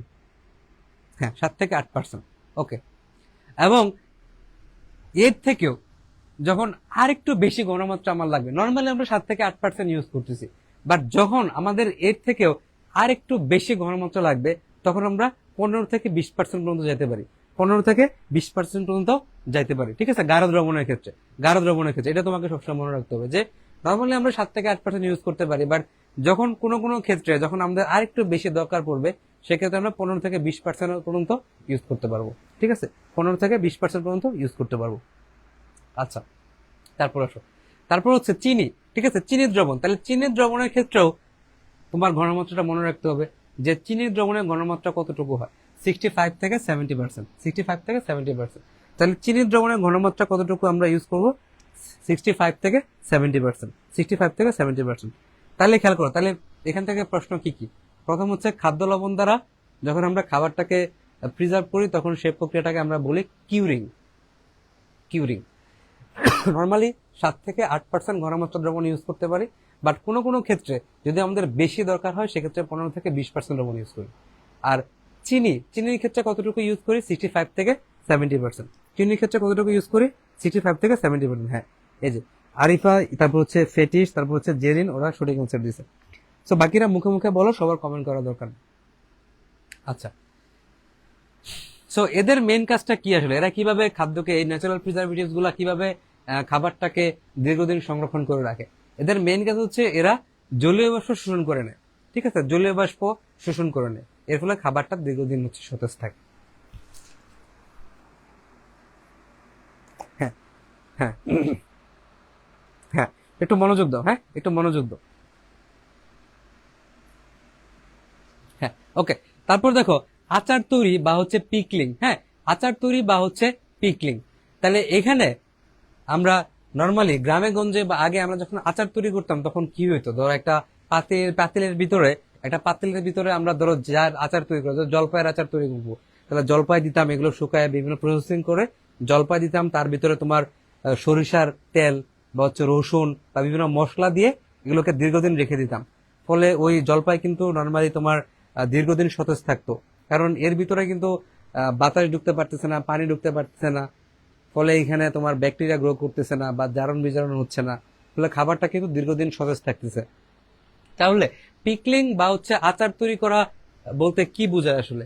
এই সেম জিনিসটাই বোঝায়। তুমি এই যে সরিষার তেল দিচ্ছ, ভিনেগার দিচ্ছ, হ্যাঁ ভিনেগারটা কি? ভিনেগারটা হচ্ছে 6 থেকে 10% অ্যাসিটিক অ্যাসিড বা ইথানোয়িক অ্যাসিডের তোমার হচ্ছে দ্রবণ। ঠিক আছে, 6 থেকে 10% ইথানোয়িক অ্যাসিড বা হচ্ছে অ্যাসিটিক অ্যাসিডের দ্রবণ। তাহলে এই যে তুমি এই উপাদানগুলো দিচ্ছ, এই উপাদানগুলো দেওয়ার ফলে খাবারটা কিন্তু দীর্ঘদিন ধরে তোমার হচ্ছে নষ্ট হচ্ছে না, দীর্ঘদিন ধরে ভালো থাকতেছে।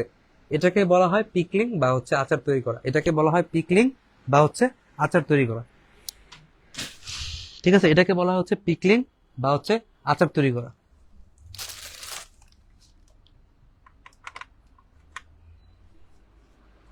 হ্যাঁ, ওকে। হ্যাঁ, ওকে স্মৃতি, ঠিক আছে স্মৃতি। এরপর থেকে তোমার নাম ফেলুন না, তোমার নাম হচ্ছে স্মৃতি। বাট ফেলুন নামটা চেঞ্জ করো। হ্যাঁ, শুধু হেডলাইন বলতে আমি তোমাকে ক্লাসে যতটুকু বলতেছি এই চ্যাপ্টার থেকে অতটুকুই লাগবে, কারণ এই দেখো এখানে প্রচুর লেখা আছে এবং এটা অনেক বড় একটা চ্যাপ্টার, তো তোমার সব পড়তে হবে না। আমি ক্লাসে যতটুকু দাগাই দিচ্ছি বা আমি যে লাইনগুলো আমার মুখে মুখে বলতেছি এই লাইনগুলো পড়লে হয়ে যাবে, এর বাইরে আমার তেমন কিছু পড়তে হবে না। জাস্ট দাগানো লাইনগুলো এবং আমি ক্লাসে যা বলতেছি এতটুকু পড়লে না। হ্যাঁ, আগের দিনে মাংস এভাবে সংরক্ষণ করে রাখতো। আগের দিনে মাংস তারা হচ্ছে শুটকি করে রাখতো, ওটা কিসের উদাহরণ বলতো? ওইটা হচ্ছে কেস হার্ডেনিং এর উদাহরণ, যে একটু আগে আমি বলতেছিলাম। হ্যাঁ, লাবণ্য দেখো খেয়াল করো যে কেস হার্ডেনিং, কেস মানে কি? কেস মানে হচ্ছে খাবারের উপরিতল, আর হার্ডেনিং মানে কি? এটাকে শক্ত করে রাখা। তাহলে আগেকার যুগে তারা কি করতো? মাছ বা মাংসকে শুটকি করে রাখতো, রোদে শুকাইতো বা হচ্ছে ধরো তোমার আগুনে তাপ দিত, তাপ দিলে এর উপরিভাগে বাহিরের দিকে একটা শক্ত আবরণ তৈরি হইতো। তাহলে শক্ত আবরণ তৈরি হলে লাভ কি? যে বাহির থেকে জলীয় বাষ্প ভিতরে প্রবেশ করতে পারতো না, তাহলে খাবারটা দীর্ঘদিন হচ্ছে সংরক্ষিত থাকতো। এটাকে বলা হয় কেস হার্ডেনিং। তাহলে আগেকার যুগে তারা শুটকি বানাইতো, এটা কিন্তু কেস হার্ডেনিং এর উদাহরণ। আচ্ছা ঠিক আছে স্মৃতি, তুমি চেঞ্জ করে রাখো। হ্যাঁ, লাবণ্য তুমি কি বুঝতে পারছো? ওকে, চলো এরপর চলো। এই জিনিসটা তোমাদেরকে আমি পড়াইছি। দেখো প্রথমে খেয়াল করো যে খাদ্যদ্রব্য কেন নষ্ট হয়। তাহলে একদম সহজ, প্রথম ধাপ হচ্ছে এখানে ব্যাকটেরিয়া, ইস্ট বা হচ্ছে ছত্রাক অ্যাটাক করে। ব্যাকটেরিয়া, ইস্ট বা ছত্রাক অ্যাটাক করে, এদেরকে আমরা বলি হচ্ছে মাইক্রোবিয়ালস। ঠিক আছে, এদেরকে আমরা বলি হচ্ছে মাইক্রোবিয়ালস। মাইক্রোবিয়ালস, ঠিক আছে, মাইক্রোবিয়ালস। এই যে শুধু মাইক্রোবিয়ালস, ব্যাকটেরিয়া, ইস্ট, ছত্রাক, এদেরকে আমরা মাইক্রোবিয়ালস বলি। ওকে, এদের বিরুদ্ধে যারা কাজ করে এদেরকে বলা হয় এন্টি মাইক্রোবিয়ালস। এন্টি এন্টি মানে হচ্ছে এদের বিপরীতে কাজ করে। মাইক্রোবিয়ালস এর বিপরীতে যারা কাজ করে এদেরকে বলি এন্টি মাইক্রোবিয়ালস। সেকেন্ড কারণ কি ছিল? অক্সিজেনের উপস্থিতিতে এনজাইমেটিক জারণ হয়, জারণ বিজারণ হয়। জারণ বিজারণ, অক্সিডেশন, রিডাকশন। তাহলে যারা জারিত করে এদেরকে বলি অক্সিডেন্ট। ঠিক আছে, তাহলে এদের বিরুদ্ধে যারা কাজ করে এদেরকে বলা anti oxidant. Anti oxidant, oxidant বলতে এখানে কি বোঝাচ্ছে? জারণ বিজারণ বোঝাচ্ছে। তাহলে জারণ বিজারণের বিরুদ্ধে যারা কাজ করবে, অ্যান্টিতে কাজ করবে, অ্যান্টি মানে বিপরীতে কাজ করবে, এদেরকে বলবো অ্যান্টি অক্সিডেন্ট। আর লাস্ট আরেকটা কারণ বলছিলাম খাদ্যদ্রব্য নষ্ট হওয়ার, সেটা কি ছিল? সেটা ছিল হচ্ছে খাবারে বিভিন্ন ধাতব আয়ন। ঠিক আছে, বিভিন্ন ধাতব আয়ন, যেমন হচ্ছে কপার, আয়রন, ঠিক আছে, কপার, আয়রন, কোবাল্ট, এই ধাতব আয়নগুলা কাজ করে। তাহলে এই ধাতব আয়নগুলার বিরুদ্ধে এই ধাতব আয়নগুলার বিরুদ্ধে যারা কাজ করে এদেরকে বলা হয় কিলেটিং এজেন্ট। এখন কিলেটিং এজেন্ট কিভাবে কাজ করে আমরা একটু পরে দেখবো, বাট আপাতত এটা মনে রাখো যে কিলেটিং এজেন্ট নামে এক ধরনের এজেন্ট থাকে যারা খাবারের ধাতব আয়নগুলাকে হচ্ছে তোমার হচ্ছে কি করে দেয়, ধাতব আয়নগুলাকে হচ্ছে তোমার খাদ্যদ্রব্যকে নষ্ট করতে বা জারণ বিজারণ বা অক্সিডেশন রিডাকশন বা রিডক্স বিক্রিয়া করতে বাধা দেয়। ওকে,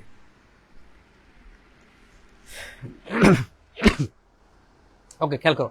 তাহলে প্রথমে হচ্ছে অ্যান্টিমাইক্রোবিয়ালস। তাহলে অ্যান্টিমাইক্রোবিয়ালস তুমি কিভাবে চিনবা? অ্যান্টিমাইক্রোবিয়ালস এর উপাদানগুলো তুমি কিভাবে চিনবা একটু খেয়াল করো। যে এদের নামের শেষে হয়তোবা ট থাকবে, এদের নামের শেষে ট থাকবে বা অ্যাসিড থাকবে, এগুলো তোমাকে আমি পড়াইছিলাম 1-2 মাস আগে ক্লাস নিয়েছিলাম, সেটা কিন্তু রয়ে গেছে এখনো। যে ট থাকবে, হ্যাঁ ট থাকবে, ট থাকবে। তাহলে এদের নামের শেষে ট থাকবে বা হচ্ছে অ্যাসিড থাকবে।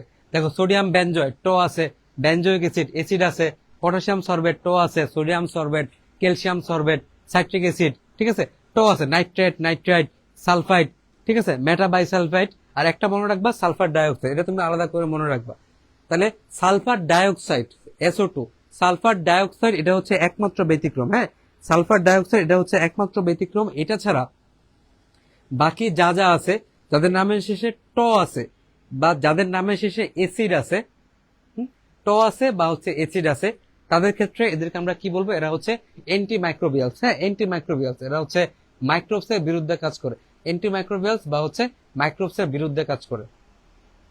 দেখো এমপি দ্বারা কি বোঝাচ্ছে? এমপি দ্বারা বোঝাচ্ছে হচ্ছে মেল্টিং পয়েন্ট। মেল্টিং পয়েন্ট মানে কি? মেল্টিং পয়েন্ট মানে হচ্ছে গলনাঙ্ক। মেল্টিং পয়েন্ট, মেল্টিং পয়েন্ট মানে হচ্ছে গলনাঙ্ক। আর বিপি, বিপি দিয়ে বোঝাচ্ছে হচ্ছে বয়েলিং পয়েন্ট বা হচ্ছে স্ফুটনাঙ্ক। বয়েলিং পয়েন্ট বা হচ্ছে স্ফুটনাঙ্ক। এখানে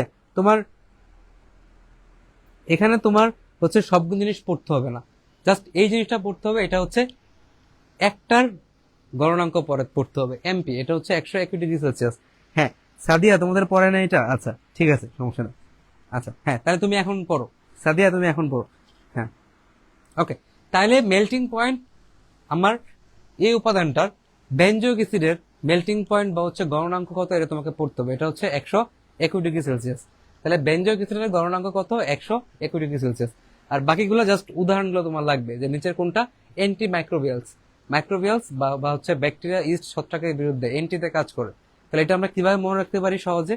যে যাদের নামের শেষে ট আছে বা অ্যাসিড কথাটা আছে, একমাত্র ব্যতিক্রম সেটা হচ্ছে সালফার ডাইঅক্সাইড, তারা সবাই হচ্ছে অ্যান্টিমাইক্রোবিয়ালস। এখন তোমাকে আলাদা করে পড়তে হবে না। তাইলে তুমি নাম দেখে বুঝতে পারবা যে এরা কি অ্যান্টিমাইক্রোবিয়ালস কিনা। নামের সে ট দেখবা, সোডিয়াম বেনজয়েট, ঠিক আছে, সোডিয়াম বেনজয়েট বা হচ্ছে তোমার সাইট্রিক অ্যাসিড, অ্যাসিড আছে, ক্যালসিয়াম সরবেট ট আছে, সোডিয়াম সরবেট, পটাশিয়াম সরবেট ট আছে, ক্যালসিয়াম প্রোপানয়েড ট আছে, নাইট্রেট এবং হচ্ছে নাইট্রাইট লবণ ট আছে। হ্যাঁ, এই সবগুলো হচ্ছে আমাদের অ্যান্টিমাইক্রোবিয়ালস, ঠিক আছে, এই সবগুলো হচ্ছে আমাদের অ্যান্টিমাইক্রোবিয়ালস। তার একমাত্র ব্যতিক্রম যেটা হচ্ছে সেটা হচ্ছে সালফার ডাইঅক্সাইড, ঠিক আছে, সালফার ডাইঅক্সাইড। হ্যাঁ, সালফার ডাইঅক্সাইড। তাহলে এগুলা কি? এগুলো হচ্ছে জৈব কার্বক্সিলিক অ্যাসিড এবং হচ্ছে এদের লবণ। হ্যাঁ, জৈব কার্বক্সিলিক অ্যাসিড, ঠিক আছে, জৈব কার্বক্সিলিক অ্যাসিড এবং এদের লবণ। তাহলে কার্বক্সিলিক তোমরা সবাই জানো COOH, এবং এদের লবণ, এগুলো হচ্ছে তোমার প্রিজারভেটিভস। হ্যাঁ, এগুলো হচ্ছে আমাদের প্রিজারভেটিভস। আচ্ছা, তারপর খেয়াল করো, তারপর হচ্ছে এদের পিএইচ এর মান। যে এখানে একটা কথা বলছে যে এসব লবণ পানিতে দ্রবীভূত হয়ে এদের মাতৃ অ্যাসিড উৎপন্ন করে, এই জিনিসটা কি? এই জিনিসটা কি একটু খেয়াল করো। ধরো আমি যদি একটা লবণ চিন্তা করি, পটাশিয়াম ক্লোরাইড, ঠিক আছে, এই লবণটা কিভাবে আসছে?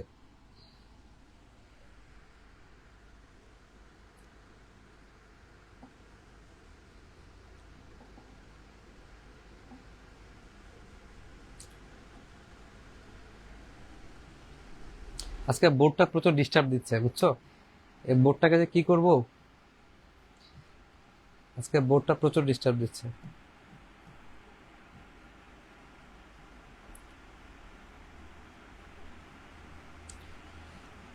হ্যাঁ দেখো, এই জায়গায় যে ধরো যে কোনো একটা লবণ, ঠিক আছে, পটাশিয়াম ক্লোরাইড, এটা কিভাবে তৈরি হয়েছে? আমরা প্রথমে পটাশিয়াম হাইড্রোক্সাইড নিছি আর হচ্ছে HCl নিছি, তাই না? পটাশিয়াম হাইড্রোক্সাইড এবং হচ্ছে HCl নিছি, এটা নিয়ে পটাশিয়াম ক্লোরাইড এবং হচ্ছে পানি তৈরি হয়েছে। তাই না, পানি তৈরি হয়েছে।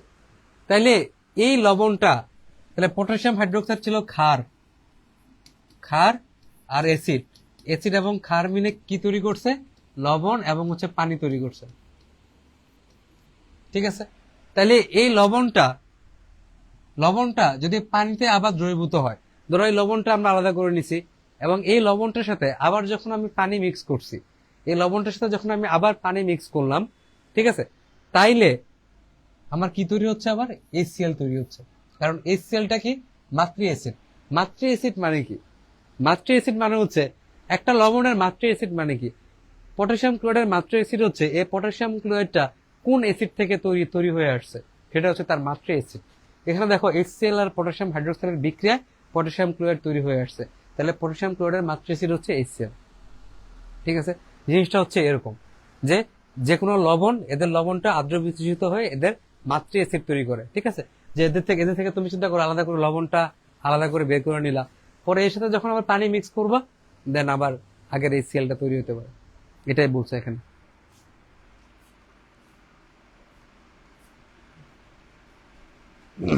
আচ্ছা, হ্যাঁ হ্যাঁ, মুস্তারিম মিথি, হ্যাঁ বোর্ড কোশ্চেন সলভিং এ এগুলো পড়াইছিলাম। হ্যাঁ, ওকে। আচ্ছা আচ্ছা, নেটের প্রবলেম হচ্ছে কেন? আচ্ছা, যাই হোক, ওটি করান। এখানে তো ওটি করাইতে তো তোমার ই লাগবে, তোমার হচ্ছে কি লাগবে, ওটি করাইতে একটা আমাদের একটা ভালো একটা ওটি রুম লাগবে। ঠিক আছে, একটা গাউন পরতে হবে, অ্যাপ্রন পরতে হবে, তারপর হচ্ছে আমাদের ই লাগবে, কি লাগবে, আমাদের ধরো আরো ইনস্ট্রুমেন্ট লাগবে। তো একটা মনিটর লাগবে, যেখানে আমরা সবসময় পেশেন্টের ব্লাড প্রেশার চেক করব। ঠিক আছে, সবসময় সবকিছু চেক করব, সবকিছু ঠিক আছে কিনা। ঠিক আছে, তারপর আমাদের নাইফ লাগবে, ঠিক আছে, ছুরি লাগবে, তাহলে রোগীটাকে অজ্ঞান করতে হবে, অ্যানেস্থেশিয়া লাগবে, কই সেগুলা, এগুলো তো নাই। আচ্ছা, যাই হোক, চলো। আচ্ছা, তাহলে এখানে পিএইচ এর মানটা একটু পড়বা, এদের পিএইচ এর মান কত, পিএইচ এর মান হচ্ছে 4.74। ঠিক আছে, 4.74, দেখো এটা ইথানোয়িক অ্যাসিড, তাহলে ইথানোয়িক অ্যাসিডের পিএইচ এর মানটা পড়বা 4.74, ইথানোয়িক অ্যাসিডের পিএইচ এর মান হচ্ছে 4.74। ঠিক আছে, আর সাইট্রিক অ্যাসিডের পিএইচ এর মানটা পড়বা, এই দুটো জিনিস পড়বা। না, একটা এক ক্লাসে শেষ হবে না, কালকের ক্লাসটাও লাগবে। দেখো, তাহলে ইথানোয়িক অ্যাসিডের পিএইচ এর মানটা পড়বা 4.74, আর সাইট্রিক অ্যাসিডের পিএইচ এর মানটা পড়বা 3.14, এই দুটো আমার মনে রাখবা। ঠিক আছে, আচ্ছা, তারপর হলো বেনজোইক অ্যাসিড আর সোডিয়াম বেনজেট, তোমরা সবাই জানো। তাহলে বেনজোইক অ্যাসিড কি, ধরো একটা বেনজিন রিং, এর উপর হচ্ছে COH। ঠিক আছে, এটা হচ্ছে আমাদের বেনজোইক অ্যাসিড। আর হাইড্রোজেনটা যখন একটা সোডিয়াম দ্বারা প্রতিস্থাপিত হবে, হাইড্রোজেনটা যখন একটা সোডিয়াম দ্বারা প্রতিস্থাপিত হবে, তখন সেটাকে আমরা বলবো সোডিয়াম বেনজয়েট। হ্যাঁ, সেটাকে আমরা বলবো হচ্ছে সোডিয়াম বেনজয়েট। হ্যাঁ, মাদিয়া ঠিক কথা বলছে যে বোর্ডের তো ব্লাড নাই, আর সাদিয়ার কথা ঠিক আছে যে ব্যাট দিয়ে ওটি করে ফেলতে হবে। আচ্ছা, যাই হোক, ঠিক আছে, আমি মনোযোগ দাও, অনেকক্ষণ মজা করছি, আর মনোযোগ দাও। তাহলে এই দুইটা পিএইচ এর মান মনে রাখবা, একটা হচ্ছে ইথানোয়িক অ্যাসিডের কত এবং সাইট্রিক অ্যাসিডের কত, এই দুইটা পিএইচ এর মান একদম মুখস্থ করে রাখতে হবে এখন। ওকে, এরপর আসো। তারপর দেখো, এই জায়গায় বলছে একটা কথা যে প্রিজারভেটিভস রূপে এদের ব্যবহারযোগ্য মাত্রা কত, 0.1%। প্রিজারভেটিভস রূপে আমরা কতটুকু পরিমাণ ইউজ করতে পারি, 0.1% ইউজ করতে পারি। হ্যাঁ, তাই এটা তোমাকে অবশ্যই মনে রাখতে হবে যে প্রিজারভেটিভস রূপে এদের আমরা সর্বাধিক ব্যবহারযোগ্য মাত্রা কত, 0.1%। 0.1%, এটা কিন্তু পরীক্ষাতে আসে। ঠিক আছে, যে সোডিয়াম বেনজয়েট বা বেনজোইক অ্যাসিড, সেটা আমরা কতটুকু পরিমাণ ইউজ করতে পারি, 0.1% ইউজ করতে পারি। হ্যাঁ, এটা একটু মনে রাখবা। তারপর আসো, এই জায়গায় একটা কথা বলছি, সেটা হচ্ছে প্যারাবেন। তাহলে প্যারাবেন জিনিসটা কি, হ্যাঁ, প্যারাবেন জিনিসটা কি, প্যারাবেন জিনিসটা তোমাকে বুঝতে হলে একটু খেয়াল করো যে বেনজোইক অ্যাসিড, প্রথমে আমরা একটা বেনজোইক অ্যাসিড রাখি, ধরো এটা হচ্ছে, শুধু এই ফিগারটা খেয়াল করো,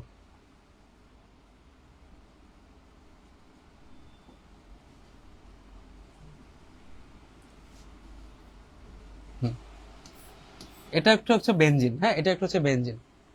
ওকে, আর এখানে যখন COH দিব, তখন হয়ে যাবে হচ্ছে benzoic acid, benzoic acid, benzoic acid. আর প্যারা হাইড্রোক্সি মানে প্যারা 4 নম্বর অবস্থানে যখন আমরা হাইড্রোক্সিল দিব, OH দিব, তাহলে এটা হয়ে গেল প্যারা হাইড্রোক্সি বেনজোইক অ্যাসিড। তাহলে COH আর নিচে 4 নাম্বার বা হচ্ছে প্যারা পজিশনে OH, তাহলে এটা হচ্ছে প্যারা হাইড্রোক্সি বেনজোইক অ্যাসিড। ঠিক আছে, এই হাইড্রোজেনটা যখন একটা আর গ্রুপ দ্বারা, হ্যাঁ, একটা অ্যালকাইল গ্রুপ দ্বারা প্রতিস্থাপিত হবে, তখন কি হবে, এটা হবে প্যারা হাইড্রোক্সি বেনজোইক অ্যাসিডের এস্টার হয়ে যাবে।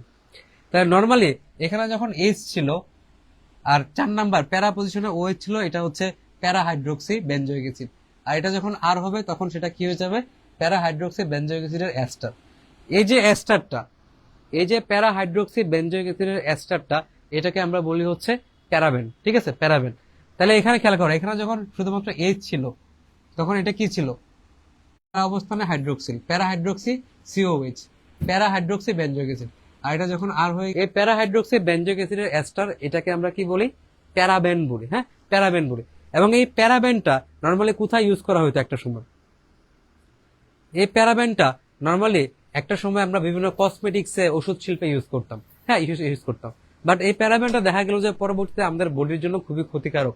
হ্যাঁ, যেটা ব্রেস্ট ক্যান্সার, ঠিক আছে, ফিমেলদের যে ব্রেস্ট ক্যান্সার আছে, সে ব্রেস্ট ক্যান্সারে কিন্তু এই মানে যে টিস্যুতে, ধরো ব্রেস্টে তোমার হচ্ছে, ব্রেস্টে বা স্তনে যখন তোমার হচ্ছে টিউমার হয় বা হচ্ছে ক্যান্সার হয়, তখন সেটা যখন আমরা স্টাডি করলাম দেখলাম যে সেই জায়গায় প্যারাবেন আছে, প্যারাবেনের উপস্থিতি পাওয়া গেছে। তাহলে এই প্যারাবেনটা কোথা থেকে আসছে, এই যে আমরা যে কসমেটিক্স খাইছি, এই যে প্রিজারভেটিভস খাইছি, সেখান থেকে আসছে। ঠিক আছে, তাহলে ব্রেস্ট ক্যান্সারের টিউমারের প্রতি গ্রাম টিস্যুতে কতটুকু প্যারাবেন পাওয়া গেছে, 2 × 10⁻৯ গ্রাম। হ্যাঁ, 2 × 10⁻৯ গ্রাম প্যারাবেন পাওয়া গেছে। আর ইস্ট্রোজেন একটা হরমোন, মানে ইস্ট্রোজেন এবং প্রোজেস্টেরন, এই দুটা হচ্ছে ফিমেল বা হচ্ছে মহিলাদের হরমোন।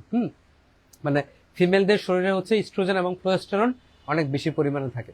এবং ইস্ট্রোজেন এবং প্রোজেস্টেরনের ভারসাম্য যখন নষ্ট হয়ে যায় তখন কিন্তু ব্রেস্ট ক্যান্সার হইতে পারে। হ্যাঁ, তখন কিন্তু ব্রেস্ট ক্যান্সারের একটা চান্স আছে বা সম্ভাবনা আছে।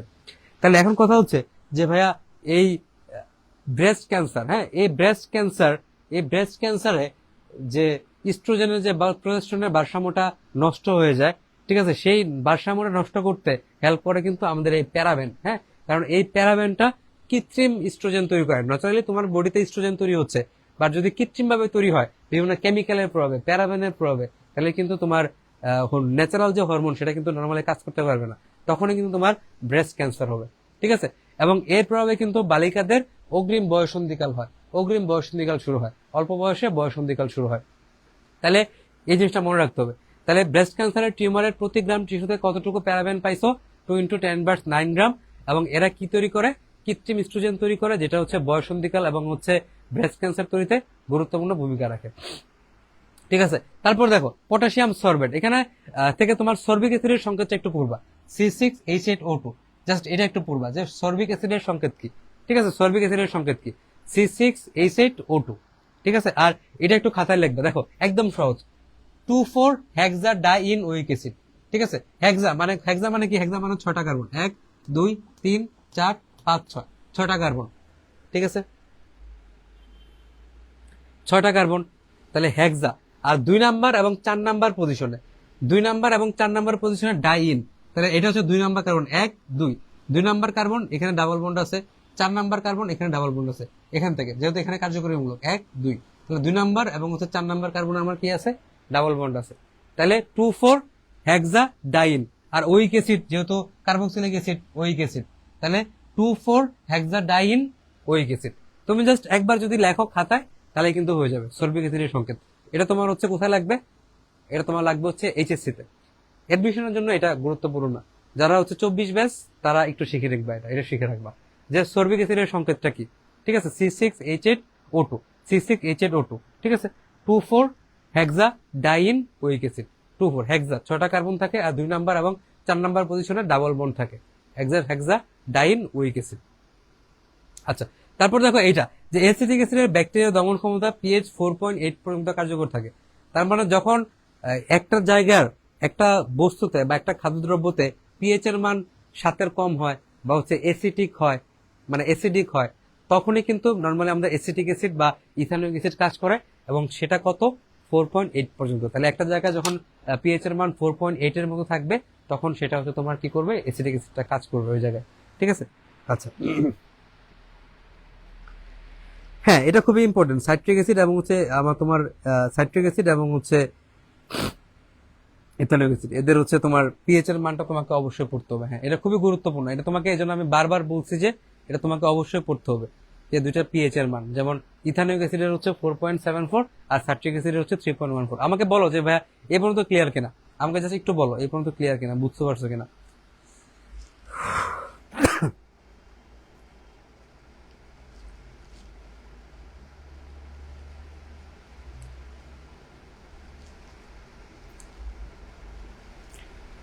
হ্যাঁ, তো কসমেটিক্স এর বোতল বলতে কোনটা বোঝাচ্ছে? কসমেটিক্স বলতে এই যে তুমি দাও না, নেল পালিশ দাও, তোমার মুখে হচ্ছে বিভিন্ন পাউডার দাও, তাই না, বিভিন্ন পাউডার দাও, নেল পালিশ দাও, তারপর হচ্ছে তোমার বিভিন্ন ধরনের ধরো এই যে কি কি দেয়, আইলানা, তারপর হচ্ছে মাস্কারা, তারপর আর কি কি বলবো আমি তো জানি না, চিনি না, তারপর হচ্ছে এগুলো তো কসমেটিক্স, তোমরা যারা দাও, লিপস্টিক দাও, এগুলো তো থাকে, ঠিক আছে। আর খাবার দাবারে তো দেয় এরা প্যারাবেন। হ্যাঁ, নিউ এডিশনে যদি চেঞ্জ থাকে 2.26 থেকে 2.73, ঠিক আছে। হ্যাঁ, ফাউন্ডেশন, হ্যাঁ। আচ্ছা, যাই হোক, ঠিক আছে, মনোযোগ দাও। ওকে, তাহলে নিউ এডিশনে যেটা দেওয়া সেটা কিনবা, আমরা এটা দিয়ে দিব এক্সট্রা ইনফো পিডিএফ এ তোমাদের হচ্ছে এটা আমরা দিয়ে দিব। নিউ এডিশনে যদি চেঞ্জ থাকে এটা আমি তোমাদেরকে একটু দিয়ে দিব। ফাতেমা, রিক্যাপ করব? কি রিক্যাপ করব বলো, একদম সহজ জিনিস এগুলা। তাহলে এখানে খেয়াল করো, এখানে যেগুলা টো আছে এবং এসিড আছে সেগুলো হচ্ছে আমাদের কি অ্যান্টিমাইক্রোবিয়াল, ঠিক আছে, অ্যান্টিমাইক্রোবিয়াল কাজ করে। আর এখানে পিএইচ এর মান পড়তে বলছি, ইথানোয়িক অ্যাসিডের পিএইচ এর আমাদের সাইট্রিক অ্যাসিডের পিএইচ এর মান কত, 3.14। আর CH3COH, ঠিক আছে, এর পিএইচ এর মান কত, 4.74। এটা তোমাকে পড়তে হবে। তারপর এখানে প্রিজারভেটিভস এর অনুমোদিত ব্যবহারযোগ্য মাত্রা কত পড়বা, 0.1% পড়বা, ঠিক আছে। এবং প্যারাবেন থেকে টিউমারের প্রতি গ্রাম টিস্যুতে কতটুকু প্যারাবেন থাকে, 2 × 10⁻⁹ হ্যাঁ, 2 × 10⁻⁹ প্যারাবেন থাকে, ঠিক আছে। এবং প্যারাবেন গুলা কিসে হেল্প করে, ব্রেস্ট ক্যান্সার এবং হচ্ছে কৃত্রিম বয়সন্ধিকালে হেল্প করে, ঠিক আছে, এই জিনিসটা পড়বো। তারপর দেখো এই জায়গায়, বুঝছো,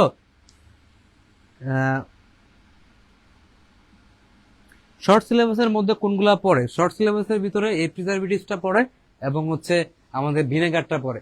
এবং এটার উপর আমি একটা ক্লাস নিছি, তোমাদের সিকিউ সলভ করাইছি, তুমি টেস্ট ফেজের ক্লাসগুলো দেখো যে এই চ্যাপ্টারের উপর আমি সিকিউ সলভ করাইছি। ওকে, হ্যাঁ, জানি না, আমি কিছু কিছু কসমেটিক্স এর নাম জানি, হ্যাঁ, বেশি জানি না, এই অল্প কিছু জানি। আরে যাই হোক, দেখো পটাশিয়াম সরবেটটা কোথায় ইউজ করি এটা তোমাকে একটু পড়তে হবে, যে পটাশিয়াম সরবেটটা আমরা কোথায় ইউজ করি, দই, মিষ্টি, পনির, মাখন এবং হচ্ছে বেকারি সামগ্রী, ঠিক আছে। ফাতেমা, তুমি কি ধরতে পারছো? হ্যাঁ, হ্যাঁ, তাহলে দেখো, তাহলে পটাশিয়াম সরবেটটা আমরা কোথায় ইউজ করি এটা তোমাকে একটু পড়তে হবে। পটাশিয়াম সরবেট ইউজ করি হচ্ছে দই, মিষ্টি, পনির, মাখন এবং হচ্ছে বেকারি সামগ্রী। হ্যাঁ, দই, মিষ্টি, পনির, মাখন এবং হচ্ছে বেকারি সামগ্রীতে পটাশিয়াম সরবেট ইউজ করি। আচ্ছা, তারপর দেখো অ্যাসিটিক অ্যাসিড, এখান থেকে কে কে এর মানটা একটু পড়তে হবে। কে হচ্ছে বিয়োজন বিয়োজন ধ্রুবক, এতে হচ্ছে অ্যাসিড বোঝাচ্ছে। কে মানে হচ্ছে অ্যাসিডের বিয়োজন ধ্রুবক, কে মানে হচ্ছে হ্যাঁ, হ্যাঁ, লাবণ্য, হ্যাঁ, হ্যাঁ, তাহলে কে মানে হচ্ছে এসিডের বিয়োজন ধ্রুবক, এটার মানটা একটু পড়তে হবে 1.8 × 10⁻⁵ এবং পিএইচ এর মানটা একটু পড়বা 4.74। আর ভিনেগার তোমরা সবাই জানো, ভিনেগার কি, ভিনেগার হচ্ছে অ্যাসিটিক অ্যাসিডের 6 থেকে 10% জলীয় দ্রবণ, এটা হচ্ছে আমাদের ভিনেগার। হ্যাঁ, আচ্ছা, ঈশা বলতে ভাইয়া ব্রো দেখাইয়া আইল্যান্ডের নাম বললেন। আচ্ছা, যাই হোক, তারপরে দেখো ক্যালসিয়াম প্রোপানয়েড, এটার অনুমোদিত মাত্রাটা পড়বা 0.1 থেকে 0.3 ppm। এটা ভেবে পড়তে পারো যে ক্যালসিয়ামটা হচ্ছে গ্রুপ 2 এর মৌল, তাহলে গ্রুপ 2টা হচ্ছে গ্রুপ 1 এবং গ্রুপ 3 এর মাঝামাঝি পড়ে, তাহলে 0.1 থেকে 0.3 ppm। এটা আমি তোমাদেরকে বলছিলাম। এভাবে পড়তে পারো যে ক্যালসিয়ামের পরে এখানে একটা 1 এক অণু, আর এখানে তোমার হচ্ছে C2H5CO প্রোপানয়েড, এটা হচ্ছে 2 অণু, ঠিক আছে। প্রোপানয়েডটা 2 অণু আর ক্যালসিয়ামটা 1 অণু, তাহলে 2 আর 1 মিলে হচ্ছে 3, 2 আর 1 মিলে হচ্ছে 3, তাহলে সেক্ষেত্রেও কিন্তু অনুমোদিত মাত্রা 0.1 থেকে 0.3 ppm। মানে জাস্ট মনে রাখার জন্য, এভাবে তোমরা মনে রাখতে পারো। এই যে সাবিনা, সাবিনা তুমি এতক্ষণ পরে আসছো, সাবিনা, সাবিনা এতক্ষণ পরে চলে আসছে। আচ্ছা, যাই হোক, তাহলে এটা হচ্ছে ক্যালসিয়াম প্রোপানয়েডের অনুমোদিত মাত্রা, হ্যাঁ, অনুমোদিত মাত্রা। আচ্ছা, তারপর আসো, এখান থেকে সাইট্রিক অ্যাসিডের রাসায়নিক নাম বা হচ্ছে সংকেত, এটা তোমাকে পড়তে হবে না, ঠিক আছে। সাইট্রিক অ্যাসিডের সংকেত তোমাকে পড়তে হবে না, হ্যাঁ, সাইট্রিক অ্যাসিডের তোমার সংকেত তোমাকে পড়তে হবে না। এখানে যা সাইট্রিক অ্যাসিডের অনুমোদিত মাত্রাটা পড়তে হবে। সাইট্রিক অ্যাসিডের অনুমোদিত মাত্রা কত, 200 থেকে 350 ppm, 200 থেকে 350 ppm। তাহলে সাইট্রিক অ্যাসিডের অনুমোদিত মাত্রা কত, সাইট্রিক অ্যাসিডের অনুমোদিত মাত্রা 200 থেকে 300 50 ppm না, মাইনুল ভাইয়ের কথা না, জাস্ট ক্লাসে মনোযোগ দাও। হ্যাঁ, ক্লাসে মনোযোগ দাও। ইয়া সাবিনা আয়েশাই হচ্ছে মাইনুল ভাইকে খোঁজা শুরু করছে। মানে আমি বুঝতেছি যে সাবিনা হচ্ছে মাইনুল ভাইয়ের অনেক বড় ফ্যান, বাট ক্লাস আমি নিচ্ছি, তো ক্লাসে মনোযোগ দাও। হ্যাঁ সাবিনা, ওকে ওকে। তাহলে সাইট্রিক অ্যাসিডের অনুমোদিত মাত্রাটা তোমাকে পড়তে হবে 200 থেকে 350 ppm। তারপর দেখো এই জায়গায়, হ্যাঁ এই জায়গায় নাইট্রেট এবং হচ্ছে নাইট্রাইট লবণ, নাইট্রেট এবং হচ্ছে নাইট্রাইট লবণ, নাইট্রেট এবং হচ্ছে নাইট্রাইট লবণ। হ্যাঁ দেখো এখানে এই জিনিসটা একটু খেয়াল করো, নাইট্রেট এবং নাইট্রেটের ভিতরে একটা পার্থক্য আছে। নাইট্রেট, নাইট্রেট এটা হচ্ছে পটাশিয়াম নাইট্রেট, হ্যাঁ পটাশিয়াম নাইট্রেট।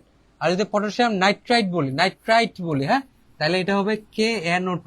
পটাশিয়াম নাইট্রেট বললে এটা কি হবে, এটা হবে KNO2। হ্যাঁ নিশি, আর বেশিক্ষণ ক্লাস নেবো না, শেষ করে যাও। হ্যাঁ ক্লাস শেষ করে যাও।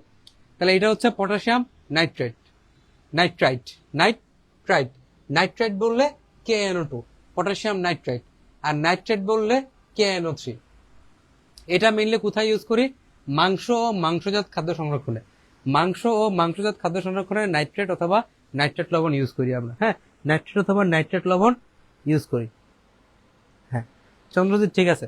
দেখো এটা তুমি কিভাবে মনে রাখবা, নাইট্রেট এবং নাইট্রেট মানে কি না না না না না, হ্যাঁ না না। আর মাংস মাংসজাত মানে কি মামা মামা। দেখছো কত সুন্দর, যে নাইট্রেট নাইট্রেট না না, আর মাংস মাংস হচ্ছে মামা। তাহলে মামারা কই থাকে, মামারা হচ্ছে নানার বাড়িতে থাকে। মামারা কই থাকে, মামারা থাকে হচ্ছে, মামারা কই থাকে, মামারা থাকে হচ্ছে নানার বাড়িতে, মামারা থাকে হচ্ছে নানার বাড়িতে। তাহলে মাংস ও মাংসজাত খাদ্য সংরক্ষণে, ঠিক আছে, মামাতে আমরা ইউজ করি হচ্ছে নানা, নাইট্রেট এবং হচ্ছে নাইট্রেট ইউজ করি।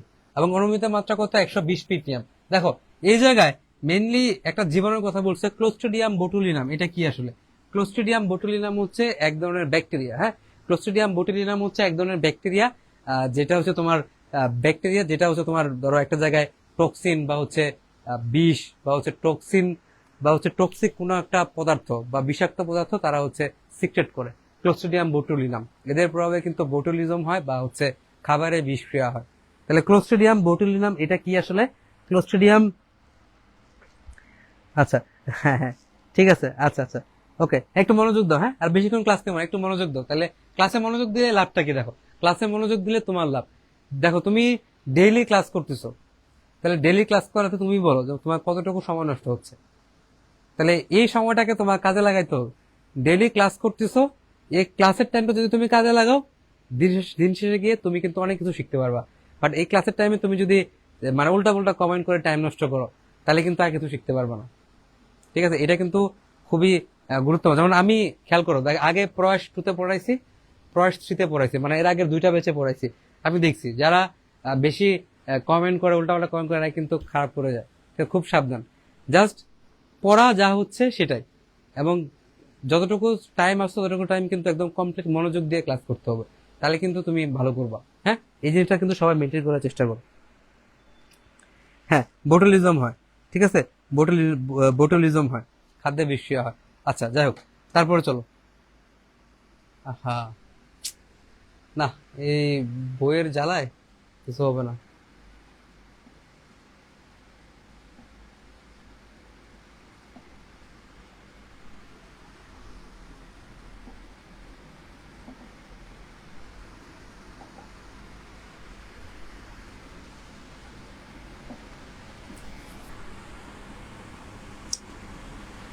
হ্যাঁ বোর্ডটার আসলে ওটি করাইতে হবে, আমি বুঝতে পারছি। আজকে ওটি করাবো। হ্যাঁ এই বোর্ডটার ওটি করাবো আজকে। আমি নিজে এখন আমার হচ্ছে সার্জারি ওয়ার্ড চলতেছে, সার্জারি ওয়ার্ড চলতেছে, এখন ভাবতেছি যে কালকে বোর্ডটাকে নিয়ে একটু ওটি করায় আসি। সার্জারিতে আমার ডিউটি থাকে, এটা আমি ওটি করে নিয়ে আসবো ওটাই। ওকে আসো। তারপরে দেখো এই জায়গায়, হ্যাঁ এই জায়গায়, তারপরে এই যে সালফাইডটা একটু পড়বা। সালফাইড, সালফাইডটা কোথায় ইউজ করি, কাঁচা ফল, ফলের রস, মদ এবং হচ্ছে সবুজ শাকসবজি। ঠিক আছে, কাঁচা ফল, কাঁচা ফল, তারপর হচ্ছে ফলের রস, তারপর হচ্ছে মদ এবং হচ্ছে সবুজ শাকসবজিতে আমরা কি ইউজ করি, সালফাইড লবণ। একটু পড়বা। হ্যাঁ কাঁচা ফল, ফলের রস, মদ এবং সবুজ শাকসবজিতে সালফাইড লবণ ইউজ করতে হবে। ঠিক আছে, সালফাইড লবণ ইউজ করতে হবে, এটা একটু পড়বা। দেখো এই যে এটা তুমি পারবা এখন। খাদ্যদ্রব্য পচনের অন্যতম সহায়ক কোনটা বলতো, সবচেয়ে সহায়ক কোনটা? অক্সিজেন, অক্সিজেন, তাই না? অক্সিজেনটা মেনলি কি করে? খাদ্যদ্রব্য পচনে সাহায্য করে। হ্যাঁ, খাদ্যদ্রব্য পচনে সাহায্য করে। এই আমায়া, তুমি এতক্ষণ পরে কোত্থেকে আসছো? আমায়া, তুমি এতক্ষণ পরে কোত্থেকে আসছো বলো তো? হ্যাঁ, আলহামদুলিল্লাহ ভালো আছি, বাট তোমাকে আগে আসতে হবে। আগের ক্লাসগুলো হচ্ছে একটু দেখে নিবা। হ্যাঁ, আগের ক্লাসগুলো কিন্তু খেয়াল করবা। দেখো এই জায়গায় অ্যান্টিঅক্সিডেন্ট, অ্যান্টিঅক্সিডেন্ট এখানে একটু কথা দেওয়া আছে। এই জিনিসগুলো তোমাকে হচ্ছে পড়তে হবে না, তাও আমি একটু বুঝাই দিই, জাস্ট বোঝার জন্য। এটা তোমার জীবনেও পরীক্ষাতে আসবে না, কিছুই আসবে না। আমি জাস্ট একটু তোমাকে একটু বুঝাই। হ্যাঁ, একটু বুঝাই, জাস্ট একটু মনে রাখো যে এই জিনিসটা কোত্থেকে আসছে। মেনলি চর্বি বা লিপিড অণু। এলএস দ্বারা কি বোঝাচ্ছে? এলএস দ্বারা বোঝাচ্ছে হচ্ছে চর্বি বা হচ্ছে লিপিড অণু।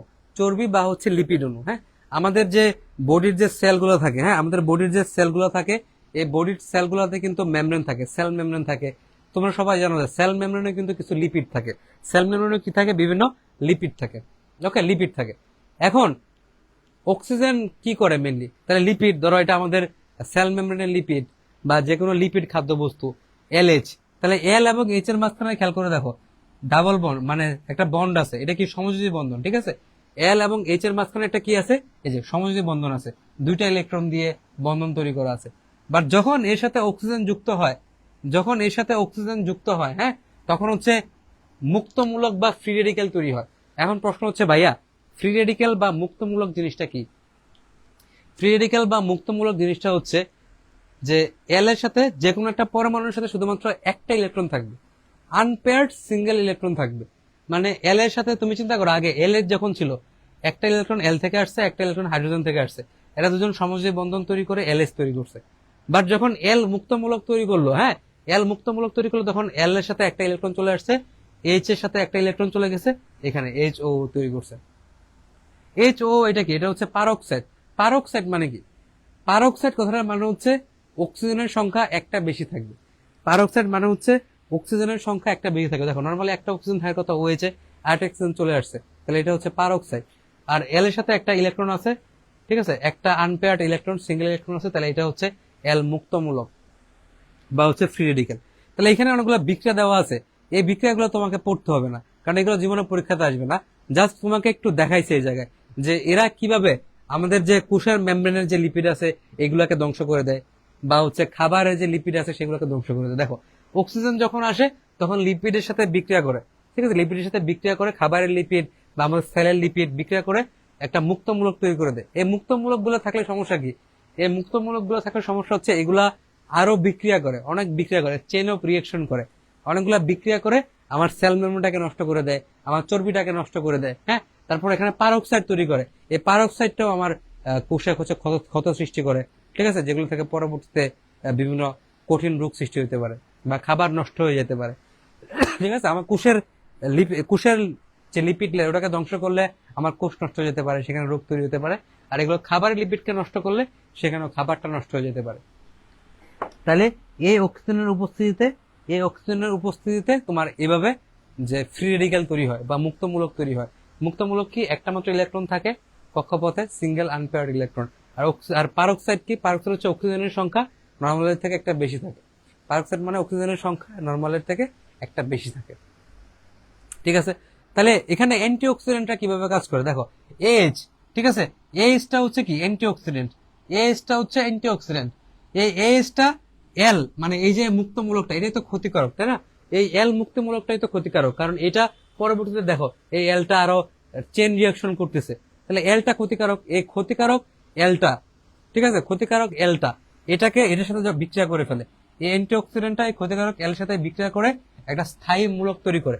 এটা তো অস্থায়ী, যেটা তোমার হচ্ছে ফ্রি রেডিক্যাল বা মুক্তমূলক, এটা হচ্ছে অস্থায়ী। মানে অস্থায়ী মানে এটা কোনো স্থায়ী না, তার মানে হচ্ছে ইজিলি সে বিক্রিয়া করবে, এক একজনের সাথে বিক্রিয়া করবে, এই জন্য সে হচ্ছে অস্থায়ী। আর পরবর্তীতে যখন সে হচ্ছে অ্যান্টিঅক্সিডেন্টের সাথে বিক্রিয়া করবে তখন সে স্থায়ীমূলক কনভার্ট হবে, স্থায়ীমূলক হবে। স্থায়ীমূলক হলে লাভ কি? স্থায়ীমূলক হলে লাভ হচ্ছে এরা পরবর্তীতে আর মানে আর বিক্রিয়া করবে না। তাহলে এই জিনিসটা একটু মনে রাখবা, আর পড়ার দরকার নেই, জাস্ট বোঝার জন্য বলে দিলাম, ঠিক আছে। এই পর্যন্ত ক্লিয়ার কিনা আমাকে একটু বলো। আর বেশিক্ষণ ক্লাস নিব না, আর 15 থেকে 20 মিনিট, হ্যাঁ একটু আজকে আর কালকে একটা ক্লাস নিব, তাহলে চ্যাপ্টারটা শেষ হয়ে যাবে। আর 15 থেকে 20 মিনিট ক্লাস নিব, তো ভয় পাওয়ার কিছু নাই।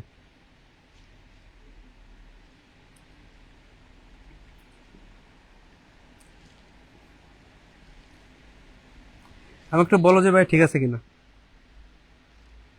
ওকে, Sadia clear, Jerin clear, Isha clear. Okay, তারপর দেখো মুক্তমূলক শোষণকারী অ্যান্টিঅক্সিডেন্ট। হ্যাঁ, মুক্তমূলক, মুক্তমূলক মানে কি ফ্রি রেডিক্যাল। এই যে এল ফ্রি রেডিক্যালটা আছে, একটা মাত্র ইলেকট্রন, হ্যাঁ একটা মাত্র ইলেকট্রন, একটা মাত্র ইলেকট্রন, ঠিক আছে, একটা মাত্র ইলেকট্রন আছে। এটাকে শোষণ করে নেয় কারা কারা? এটাকে শোষণ করে নেয় হচ্ছে বিএচএ, বিউটাইলেটেড হাইড্রোক্সি এনিসোল, বিউটাইলেটেড হাইড্রোক্সি এনিসোল, বিএচএ।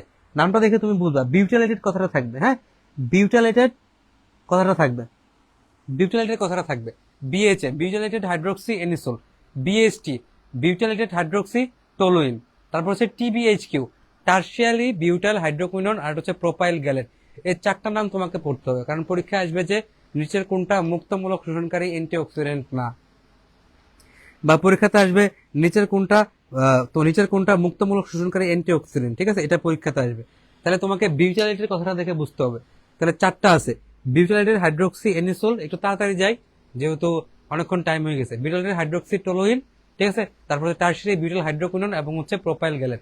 এরপর দেখো অক্সিজেন শোষণকারী অ্যান্টিঅক্সিডেন্ট, মানে এরা হচ্ছে অক্সিজেনকে শোষণ করে নেয়, এরা অক্সিজেনকে শোষণ করে নেয়। কারা কারা? ভিটামিন সি, ভিটামিন ই এবং হচ্ছে সালফাইড লবণ। হ্যাঁ, এরা হচ্ছে কি করে?